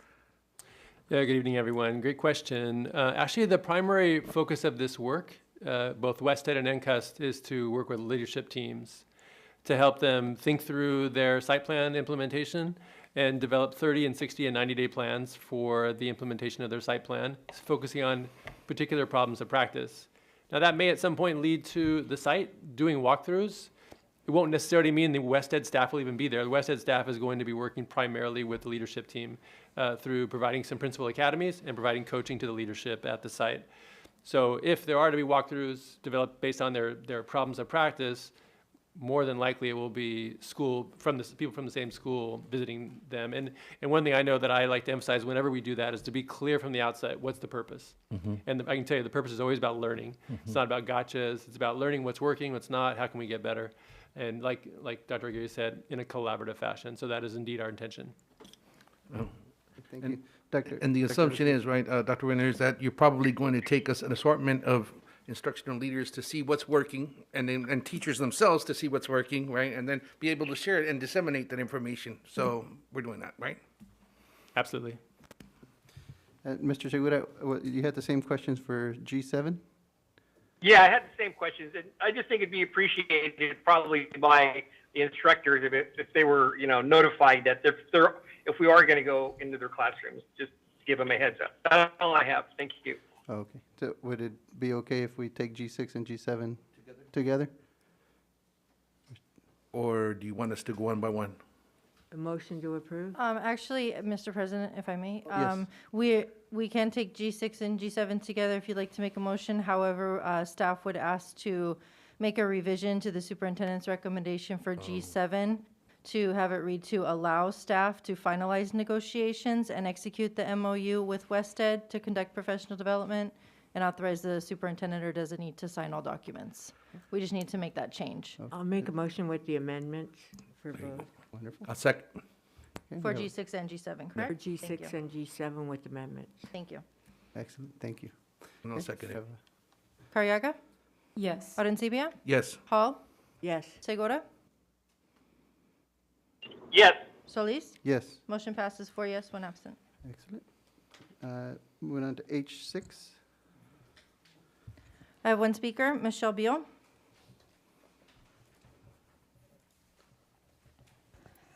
Alta Vista Academy first opened its doors on the grounds of New Alternatives on August 1st, 2001, which was long before most of you were on this board and before some of you were even employed by this district. However, some of you have been on that campus, so you're very familiar with it. At the time, responding to a court order that SUHSD provide educational opportunities to students who reside at New Alternatives, the district made the decision to rent facilities from New Alternatives and bring in their own teachers.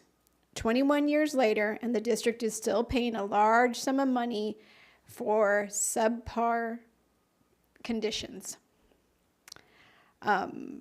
And we still pay for the facilities and the support staff. Having worked at Alta Vista Academy for the past years, I'm very much aware of the need for this specialized program for this group of students. I don't think any of us will argue that this is necessary.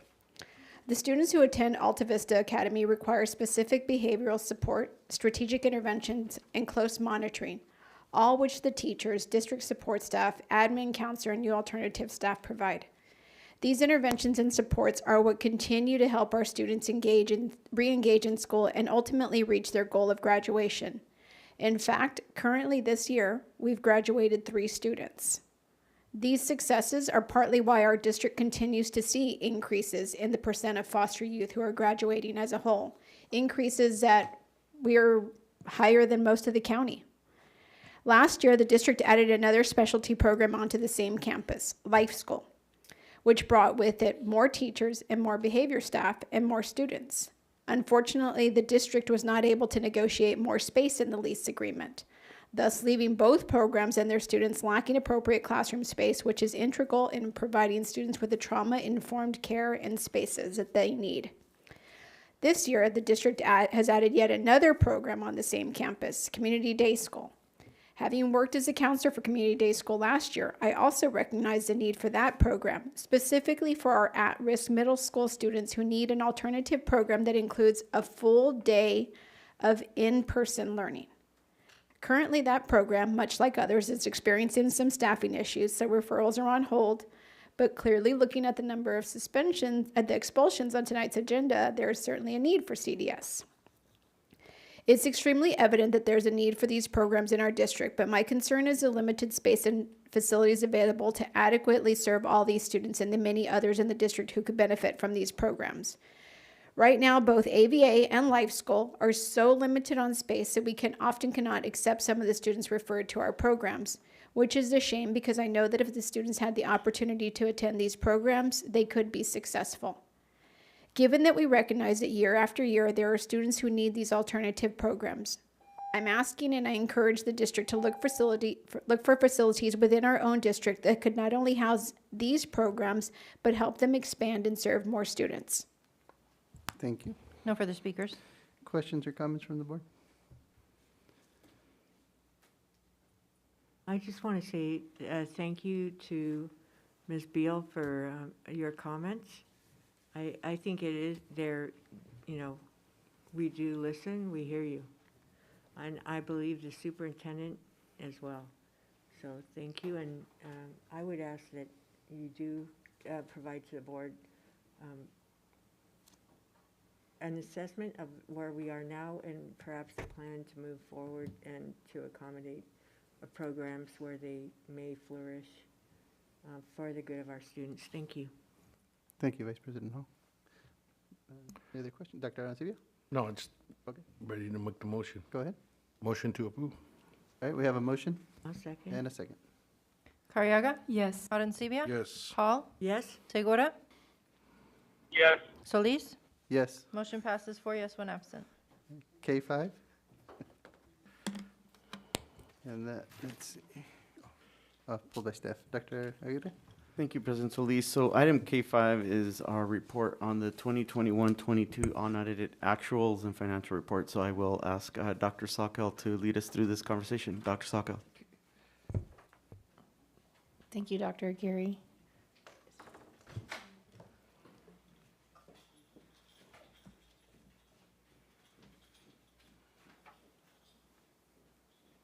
So good evening, President Solis, Board Trustees, Dr. Aguirre, Cabinet and Community. We are presenting the unaudited actuals for 21-22. This is the process that we go through during the fiscal year end, closing the books, as we say. Looking at this point, we have all of the encumbrances that we had set aside for purchase orders. Those get dropped. We then review if there are any accruals that need to be posted to be reflected in the appropriate accounting period and expenditure year. And that also includes any payroll expenditures. So we go through what's known as that accrual process. So activity is reflected accordingly. And also during year end, there are various accounting standards, and some of them are noted here, and we'll touch upon it during the presentation, that we have to reflect as of June 30th as we close the books. And I'll highlight the specifics there. This is a reporting cycle, so it's not like the budget where we kind of share that throughout the various statutory reporting cycles with you.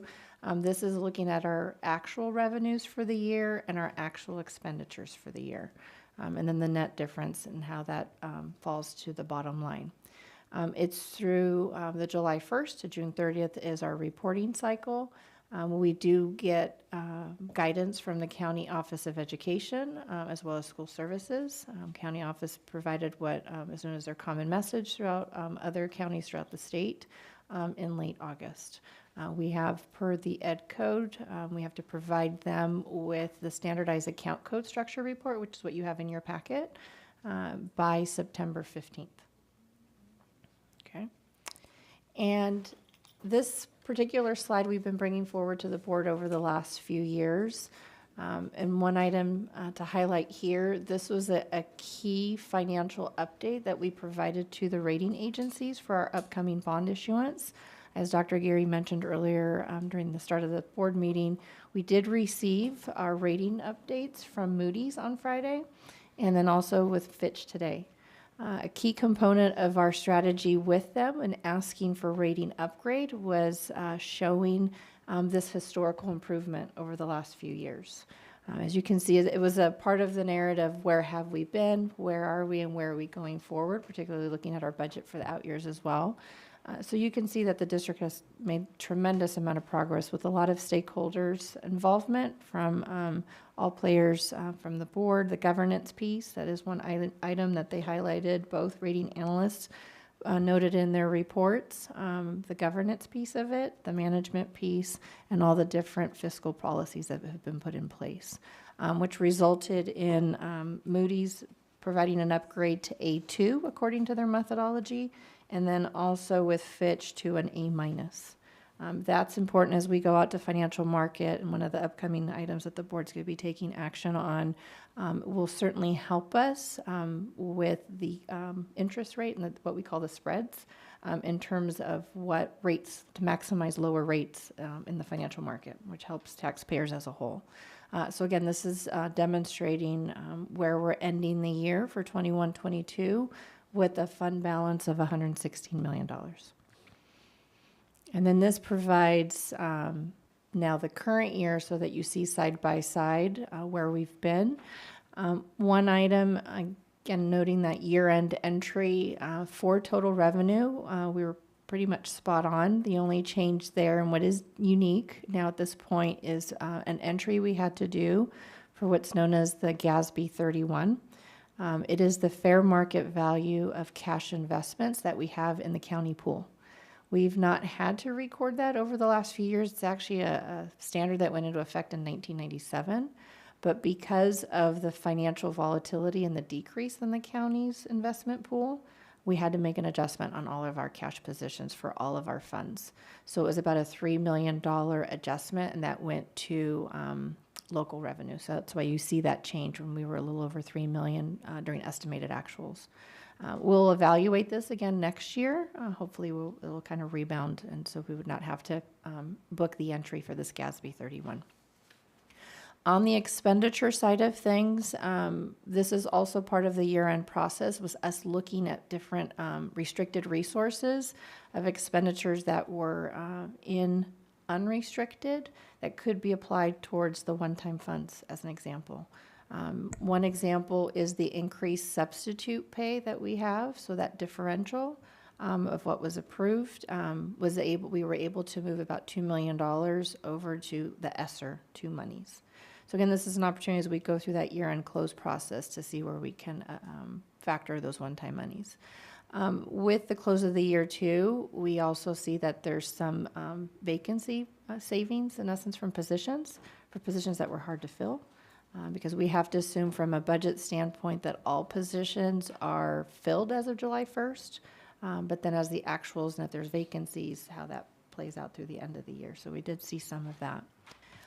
And also one area here, and you'll see that how it's noted on the reserves, is the local control accountability plan. Of that $44 million net change of revenues to expenditures, which is that second to bottom line on the far right column, about $14.7 million of that is for LCAP. That's the dollars that were unspent, and that is, there is a new approach based on state legislation, that any unspent LCAP funds have to be carried forward to the next year. It's kind of a quasi-restriction now, in essence, with the LCAP. So just to note that, and you'll see that how we have that earmarked in the reserve. So that is also some salaries and supply line savings that was reflected there, as well as our contributions. Contributions, we had one-time funds too, and certain resources that we were able to move some of those expenditures. And this is just GASB 31 to kind of highlight what it is and what that standard is and how we had to reflect that entry. This slide highlights some of those, what I call the puts and takes of our revenues and expenditures and kind of the increases or decreases. And you can see that noted here, what I just touched upon on the prior slide. We also had some savings in books and supplies, and then some of the services and contracts. So all in all, that added up to that savings that we've reflected. Okay. And then this is now with that difference of 100, now with the bottom line of 116 million, then we reflect this in our reserves. If you recall from the work that we did during budget adoption, we're highlighting that local control accountability plan set aside of 14.7. Also at the time, we had the set aside of the $20 million, again, committed for the payment of the debt obligation for L Street. That's tied to that bond issuance and the action item that's going to follow here shortly. And then with that same line item, as we were reviewing where the year end was falling out, you'll then see under the assigned part is the remaining obligation. So it's for a total of 28.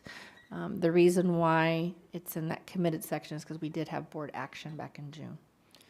So that obligation will be paid with one-time funds, basically the savings here, to pay off that debt. Again, that was something that we highlighted with the rating agencies as well when we met with them 2 weeks ago. And then we have our set-asides with economic uncertainties and some contingencies. The next few slides are around our restricted resources. Again, an update with where we're at with the revenues and expenditures there. Part of the year-end process now, once it's closed, we evaluate that and post updated budgets for them based on where things ended up for the new fiscal year. And again, this is just a snapshot of where we're at with those. One other entry that's done at year end, it reflects GASB 68. It's the obligation we need to reflect for employee pensions. These are numbers we get from the state, and it's specifically for CalSTRS. It's what's considered the on behalf obligation. So it's an entry, was about $22 million. We book a revenue and a matching expenditure. And then GASB 84, this went into effect last year. And this is for our associated student bodies. There is actually a new fund on the standardized account code structure reporting. It's Fund 8. And we work through that with the various school ASBs and then also our internal audit department. And it's a little over $1 million. They noted on here, and it's on the financial statement. Yeah, so it's $1.2 million ending balance. And then these others, slides here reflect our other restricted funds. Again, this was an area that we highlighted with the rating agencies. Again, over the course of the last few years, the improvements we've made specifically to Fund 11, which is the adult fund, and also the cafeteria fund, which is Fund 13, how those are now both self-sustainable without contributions from the general fund. In years past, it was, I think, adult ed, if I recall, was about $2 million, and the similar amount for cafeteria. So again, they're all self-sustainable, managing the revenues and the expenditures. So again, these are the next few slides along with capital.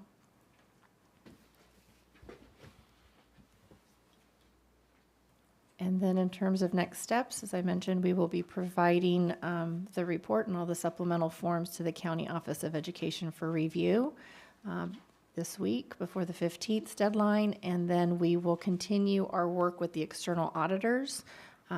They've been started their work in May, but they will now start looking into these details, pulling samples, looking at payroll records, invoice records, things like that.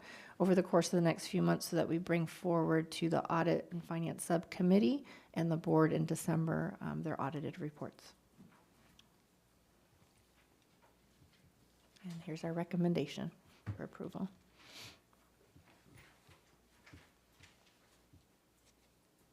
Thank you.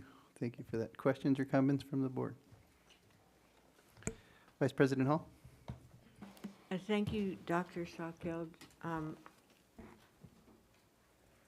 I'm trying to wrap my head around some of the figures because I just want to be clear on what it is. And you were talking originally about some adjustments to the projected ending balance or the projected actuals that were done earlier. And then there's some adjustments for some of the adjustments you were talking through when you first started on the slides. But there's an audit adjustment in the 21-22 on the restricted slide. I think it's slide, I better put on my glasses. Yes, for about $600,000. Yes. Can you tell me why, what it is? So that one is for Resource 3210. The first year we received those funds was in 2020. And so at the time, the revenue, if you recall early on, we had a lot of expenditures with COVID, but the state had not given the districts the funds. So we, at that point in time, reflected it. It fell out, it's called a technical review check in the SACS report. And so we had, again, county guidance, we were not the only ones, and we worked with our external auditors. And so as we went through 21-22, that or 2021, that was part of that work. It was the way that it fell out, so the auditors recognized it, and so we had to make that adjustment. Okay, so they, It's like an so they accounting. hadn't, they gave a budget or an allocation. They The said, we're going to state. give you this money, but they didn't actually give it. And you were, So we had to recognize the revenue. you had to Yeah. recognize the revenue, even though, had we made the expenditures during the, That 623,000 were the expenditures in the end of the 1920 fiscal year. okay, so that's Without the why- revenue coming in. Oh, right, okay. And then the 80,000 restatement, Now, those are current year. So as we've been still going through, making sure everything's cleaned up with our financials, those are small amounts that we've identified with some of our receivables or some adjustments. We keep that documentation to share that with the auditors. So that'll be part of this year's work. those are decreases to our beginning balance. So we had, hadn't cleared out receivables for whatever reason either. We had determined that we'd already gotten them and they hadn't been booked in a proper way in the time. Or it could have been payables. Or it could have been payables that cleared out. Or it could have been, is there ever a determination, maybe not in the unrestricted, maybe in the local revenue, where you determine you wouldn't be getting that revenue after all, so it's basically a writing off of that amount? Correct. Okay. Thank you for that. And it seems to me we've come a long way with the, like you said, the other funds and the dependency of those funds on the unrestricted general fund. It seems to me, correct me if I'm wrong, Dr. Aguirre, but we had about a $20 million, I think it was about $20 million when we first started with the district that the adult ed was being funded. It was around 20 million. We had reduced it during the time. I'm not sure if it was that large because the program itself is about $14 to $15 million. Okay. I want to say it was around $2 million All is right. what I And the other fund was the nutrition. nutrition services, and those between $1 to $2 million. And they both become self-sufficient. And I think that is a tremendous, that's really goes to the work we've done since we came together on the board, but also under your direction. I think that's really good. It's not that we don't want these people, the different funds to have more money, but we really can't have a dependency on the unrestricted general fund because of what it means, especially in an environment of declining enrollment. And there was also no longer, not just the contribution from the general fund, there's also no longer a need for cash internal borrowing. That's key, and that really is key.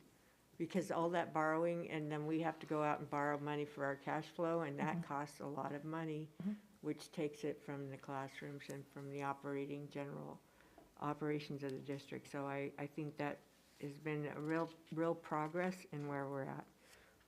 So I really thank you. My only comment about the large ending balance is about, it's kind of ties back to my ask during the F3, is to make sure that we really think about how we're staffing and the timeliness of the staffing. So when we start schools, you know, everybody is in the classroom where they're needed to be as much as possible, or other positions. I think it'll help us retain staff and lift morale when we have less pressure on the staff we have. But also we're ensuring that we're spending the dollars we receive on the students during the year that they're here, right? So it's a fine line. It's really one of those balancing acts that districts and financial people for the districts do every year. Guess. Is the governor going to sign a budget? Is the legislator going to give us money? Do we have enough staff? Will we be able to hire these people? Let's see if we can get the budget together based on what they're telling us. Oh, it shifted. Wait a minute, we got to adjust it. Oh, wait a minute, we're going to get it. Maybe at the end of the year, this year they adopted and they changed things at the last minute. And then they added more money after the budget was adopted. So, you know what I mean? It's a guessing game a lot of times. And we have to be prudent about it because everybody's watching it, and we can't put ourselves into harm's way again. So I want to commend staff, everyone involved. Our, bargaining partners are a big part of that. Thank you all for the effort and the work. And I do think there is sometimes where we have to really do the best we can. So as you can sustain the district's fiscal health, and get those people hired in the classroom as much as we can. I think that's really the challenge before us. So I hope you will keep that in mind. Thank you. Thank you, Vice President Hall. Any other questions or comments? I too want to say thank you for the presentation and for a great job, you and the team, Dr. Selkeld, Dr. Aguirre. Thank you all for working super hard and making this happen. So thank you. All right. With that, I'll entertain a motion to approve. I'll make a motion to approve. Okay, we have a motion. And I'll second. Carriaga? Yes. Arancibia? Yes. Hall? Yes. Segura? Yes. Solis? Yes. Motion passes 4 yes, 1 absent. Okay, we're going to take a 10-minute break, and we'll be back at 8:10.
Referencing page 1 of 6, I would like to commend Ms. Quirk for recommending this important ongoing review of the specs and standards the district uses as it relates to projects and maintenance. Under her leadership and with the benefit of her expertise, recommendations such as this prevent the district from returning to the core practices of the past facilities leadership. Not a reference to Dr. Aguirre, as things began to change under his appointment. Question, how often will this review be done? Page 3, Otay Ranch light poles. The light poles in question, please confirm these are not the same light poles which were replaced after the collapse and subsequent bleacher crushing of March 9, 2021. Page 2 of 6. In reviewing the fourth attachment on M2, it is documented the district has been putting a great deal of work and resources into the new district office project, as noted on page 1, paragraph 3 of the IDS group letter dating back to 2018. This stands out because few in the taxpaying community were aware of the priority a new district office would take over school campuses. As the community recalls, our entire attention was drawn to how a new bond would renovate schools. Not one person from the district spoke of a new district office taking precedence over schools. Yet here we have it. Yes. In the mumbo jumbo of the proposition wording, it was mentioned. But alas, once again, the community chose to trust our trustees. Sad that we cannot trust those who represent us. But we have been here before, have we not? Don't you find it interesting the district did not reach out to Castle Park High with the district plans to renovate back in 2018, or Granger, or the deteriorating classrooms in Mar Vista? No, instead you were shamed into promises of future improvements because of the CPH revolt, plans that none of them have seen. Just look at the IDS group letter. Review the in-depth detail, pictures, and plans. Now, doesn't it make you realize, once again, the old bait-and-switch promise of what a new bond would bring? More to follow on this. Thank you. Thank you. No further speakers. Questions or comments from the board?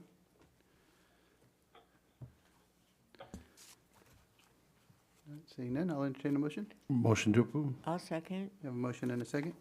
Arriaga? Yes. Arencibia? Yes. Hall? Yes. Segura? Yes. Solis? Yes. Motion passes 4 yes, 1 absent. Okay, M3, opposed by the public and Mr. Segura. I have 1 speaker. Kathleen Shears? In reviewing this agenda item, I was struck by the amount of hundreds of thousands that have been spent on Sioux High athletics facilities. All the while, the Sioux High students have no decent-sized cafeteria, drinking faucets which haven't worked pre-COVID, and then there are the god-awful line of classroom buildings, older than I, and we all know that is old, in back of the infamous Taj Mahal facing the street that have no air conditioning. Sioux High was built in 1920. It is one of the oldest schools in San Diego City and County. Yet here we sit with the very foundation of our district looking as though it belongs in a third world country. Students forced to sit in classrooms with no air, teachers spending entire workdays sweltering in the heat. When will the largest school population in our district be treated as if they matter? I thank you for your time this evening. Thank you. No further speakers. Mr. Segura?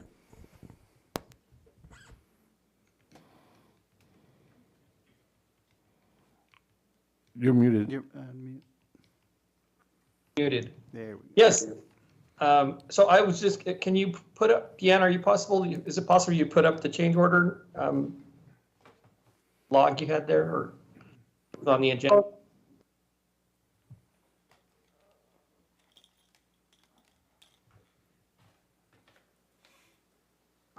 If not, that's okay. I saw it. I don't have it on this computer queued up. I have to find it.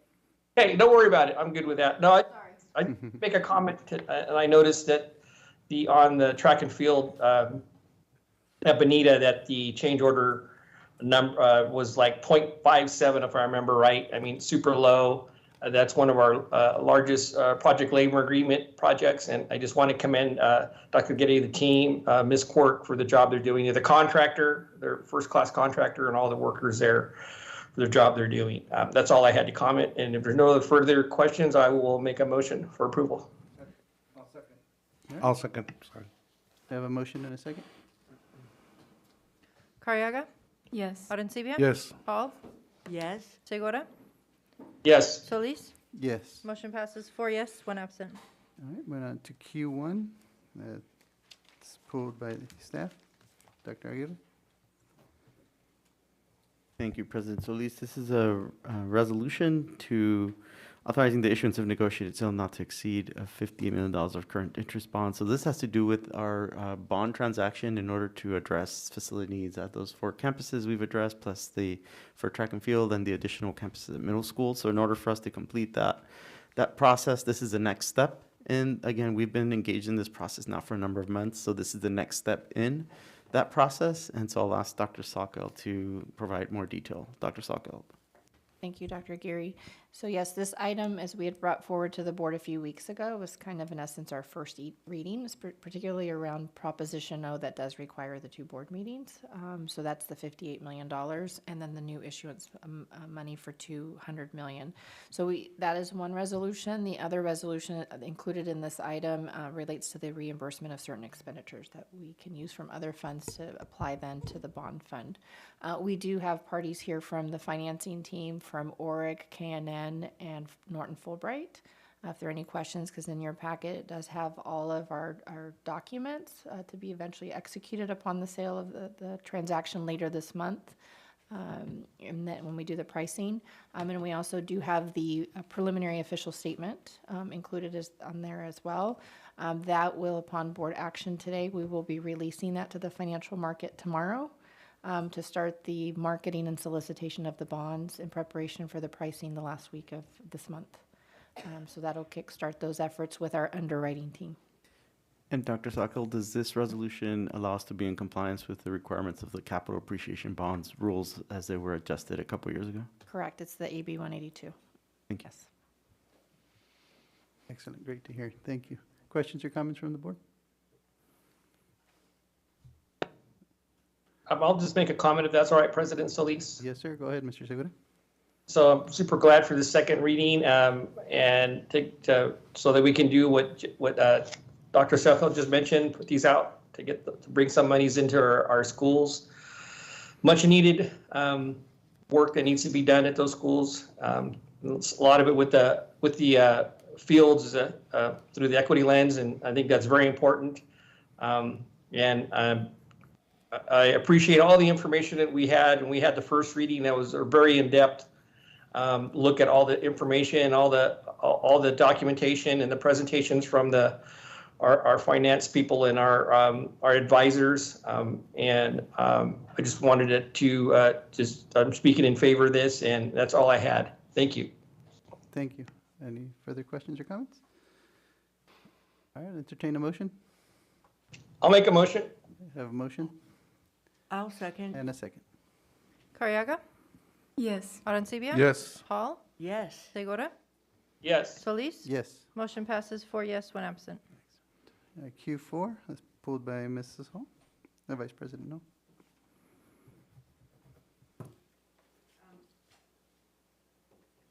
Yes, I hate to ask Dr. Sawkill, but once again, could you explain the GAN appropriation limit recalculation and what this resolution is impacting for us? The GAN limit is set by statute at the state level, 1998 or 88 or somewhere around there.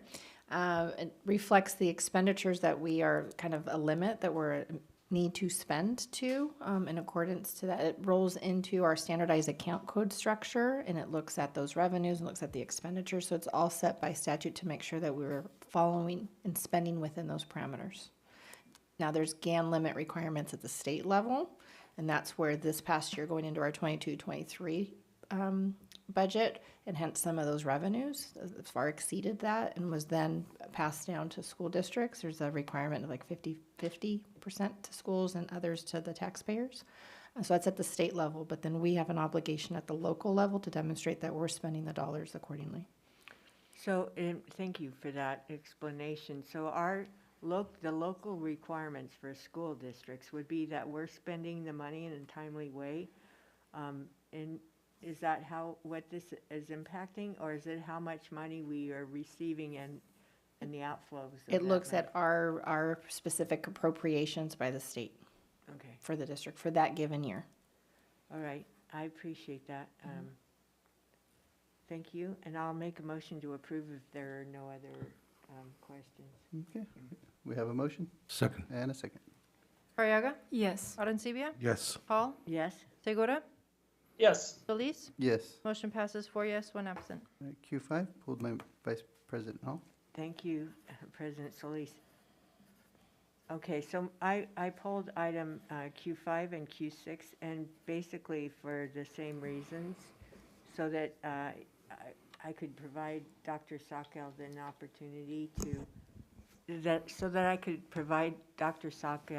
an opportunity to elaborate on what these are for and what the impact to our general fund is.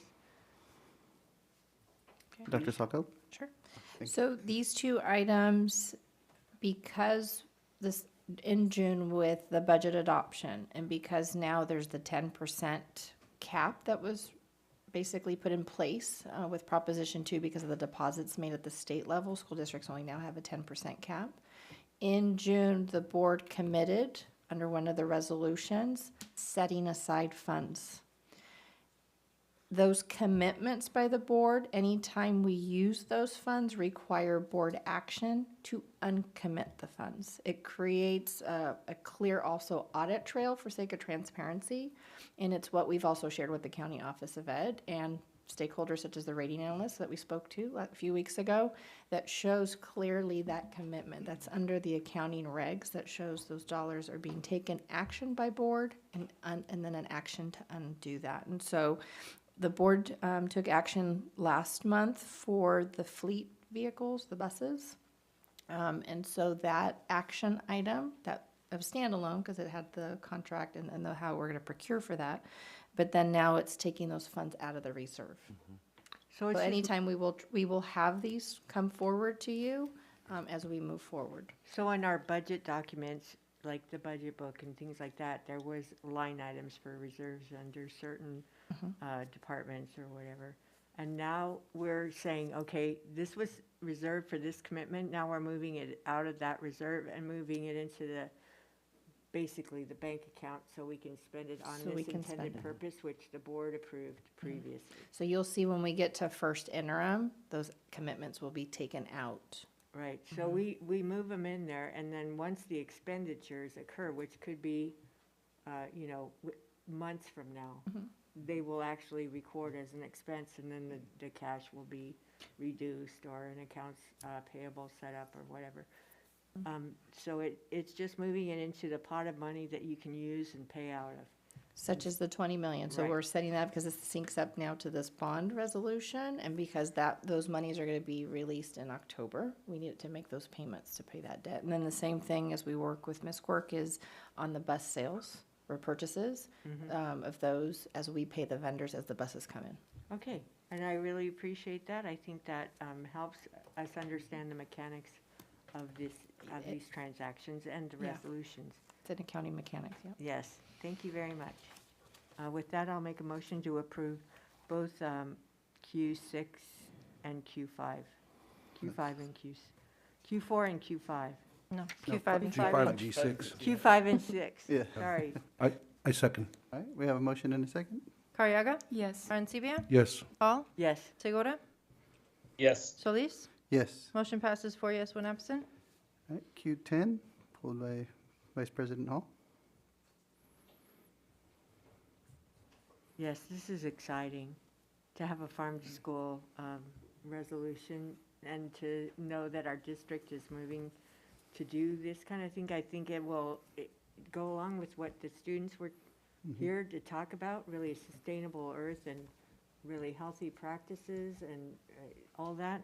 This is a key part of it, bringing all those like organic and really robust meals through this agreement. It'll be great. So I just wanted to draw attention to that it's exciting. So I thank the staff for that and Ms. Cork. And with that, I'll make a motion to approve. We have a motion, and I'll second. Arriaga? Yes. Arencibia? Hall? Yes. Segura? Yes. Solis? Yes. Motion passes 4 yes, 1 absent. Q11, pulled by the public and Vice President Hall. Yes, I have one speaker, Michelle Beal. Resolution 4812 designates September as National Suicide Prevention Awareness Month. As we know, prior to the pandemic, mental health was in the forefront. And then throughout the pandemic, we saw huge increases in suicidal ideation, suicides, and other increasing mental health issues. The pandemic left many individuals feeling hopeless and helpless, something that we as counselors continue to help students through on a daily basis. Recognizing the struggles that many students and adults are still facing, the district, under the guidance of Margaret Cedar and with the assistance of a number of community agencies and Sweetwater Union High School District counselors, kicked off the month of September with a Suicide Prevention Community Forum held at Olympian High School. I would like to take this opportunity to recognize the hard work done by Margaret Cedar, Liliana Barone, Stephanie Sue, Marco Garcia, Jennifer Academia, Dina Donato Palmore, Michelle Medina, and all the other counselors who helped to make this a meaningful event for those who attended, including our representative. I also want to recognize the work that we as counselors do not only in the month of September, but on a daily basis throughout the year to help our students and staff as we continue to adjust to life post-pandemic. For anyone who's struggling, I leave you with this quote. To anyone out there who's hurting, it's not a sign of weakness to ask for help. It's a sign of strength. Thank you. No further speakers. Vice President Hall? Yeah, thank you. I thank you, Ms. Beal, for your comments on this item, because I agree it was great to have those, our staff be really instrumental in holding this forum at the school for all of our district and across our community. It's so very important, and I know that there's been a lot of work over the years to get us to this point where we really can talk about the risks and the signs of a person struggling so that we can reach out to them and what kind of actions we can take when we recognize that in somebody, an acquaintance, a relative, a friend, a child. You know, we can all act. Knowing those signs and knowing what action steps to take will make a difference and save lives. I think it's so important, and I really, I know that even now there's a new number. Instead of having a big 1-800 number to call, it's a 3-digit. I can't remember if it's 988 or what it is. I'm sorry, I totally forgot the number, but it's a new number that you just call that and you'll get plugged in right away to a national suicide hotline, and they really do wait on that line with you and help you. If you're calling on behalf of somebody, they're going to send help or direct you. It's really key. I know that there's a lot of people who have been impacted in their lives, or even recently, as you said, during the pandemic. You may have known somebody that died by suicide, and it's tragedy. So I really appreciate the work being done here, and I wanted to recognize that here tonight and say thank you all. It's very good to know, and I hope people will avail themselves of this and continue to grow and work and understand what it's like. It's a struggle, because we all do occasionally, but there is help and there is hope. So thank you all, and with that, I'll make a motion to approve. Thank you. Vice President Hall, we have a motion.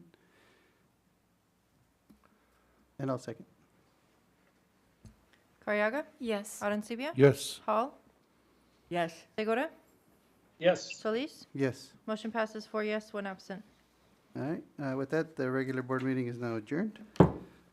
And since it's past 7:30, we can start our financing authority meeting. I now No, it's the air. I now call the meeting of the Sweetwater Union High School District Public Financing Authority Board of Directors to order. Clerk of the board, please call roll. Arencibia? Present. Hall? Present. Segura? Here. Solis? Present. Tarantino is absent. Aguirre? Here. This is the point on the agenda where members of the public may address the Board of Directors on the item before the Sweetwater Union High School District Public Financing Authority. Any public comments shall be limited to 3 minutes each. There are no speakers, Mr. President. All right, since we don't have any speakers, we'll move on to C1, adopt resolution number 4802 of the Board of Directors of the Sweetwater Union High School District Public Financing Authority, authorizing the execution and delivery of an escrow agreement in connection with the defeasance of the Sweetwater Union High School District Public Financing Authority lease revenue refunding bonds. That's a long one. Series 2016, federally taxable, and authorizing the execution of necessary documents and certificates and related actions in connection therewith. I'll entertain them. Dr. Aguirre, did you? Thank you, President Solis. I think anytime we can use the word therewith is an interesting choice of words. Dr. Sockel, would you mind adding some context? So this item, it complements what the board took action on the school board's agenda item. This is as part of the financing authority that actually holds the debt for the L Street properties as an example. And so this is the work that we will do in conjunction with the issuance of the 2 new bonds or the new series to pay off that debt, which is around the $28 million, which was part of that reserve, and also those resolutions that uncommitted the funds. This will go towards putting those funds in an escrow account so that it's paid upon maturity. Thank you. Questions or comments? All right, entertain a motion. So moved. We have a motion Second. and a second. Arencibia? Yes. Hall? Yes? Segura? Yes. Solis? Yes. Motion passes 4 yes, 1 absent. Thank you. And with that, the meeting of the Board of Directors of the Sweetwater Union High School District Public Financing Authority is now adjourned. Have a great evening. Thank you. Good night, everybody.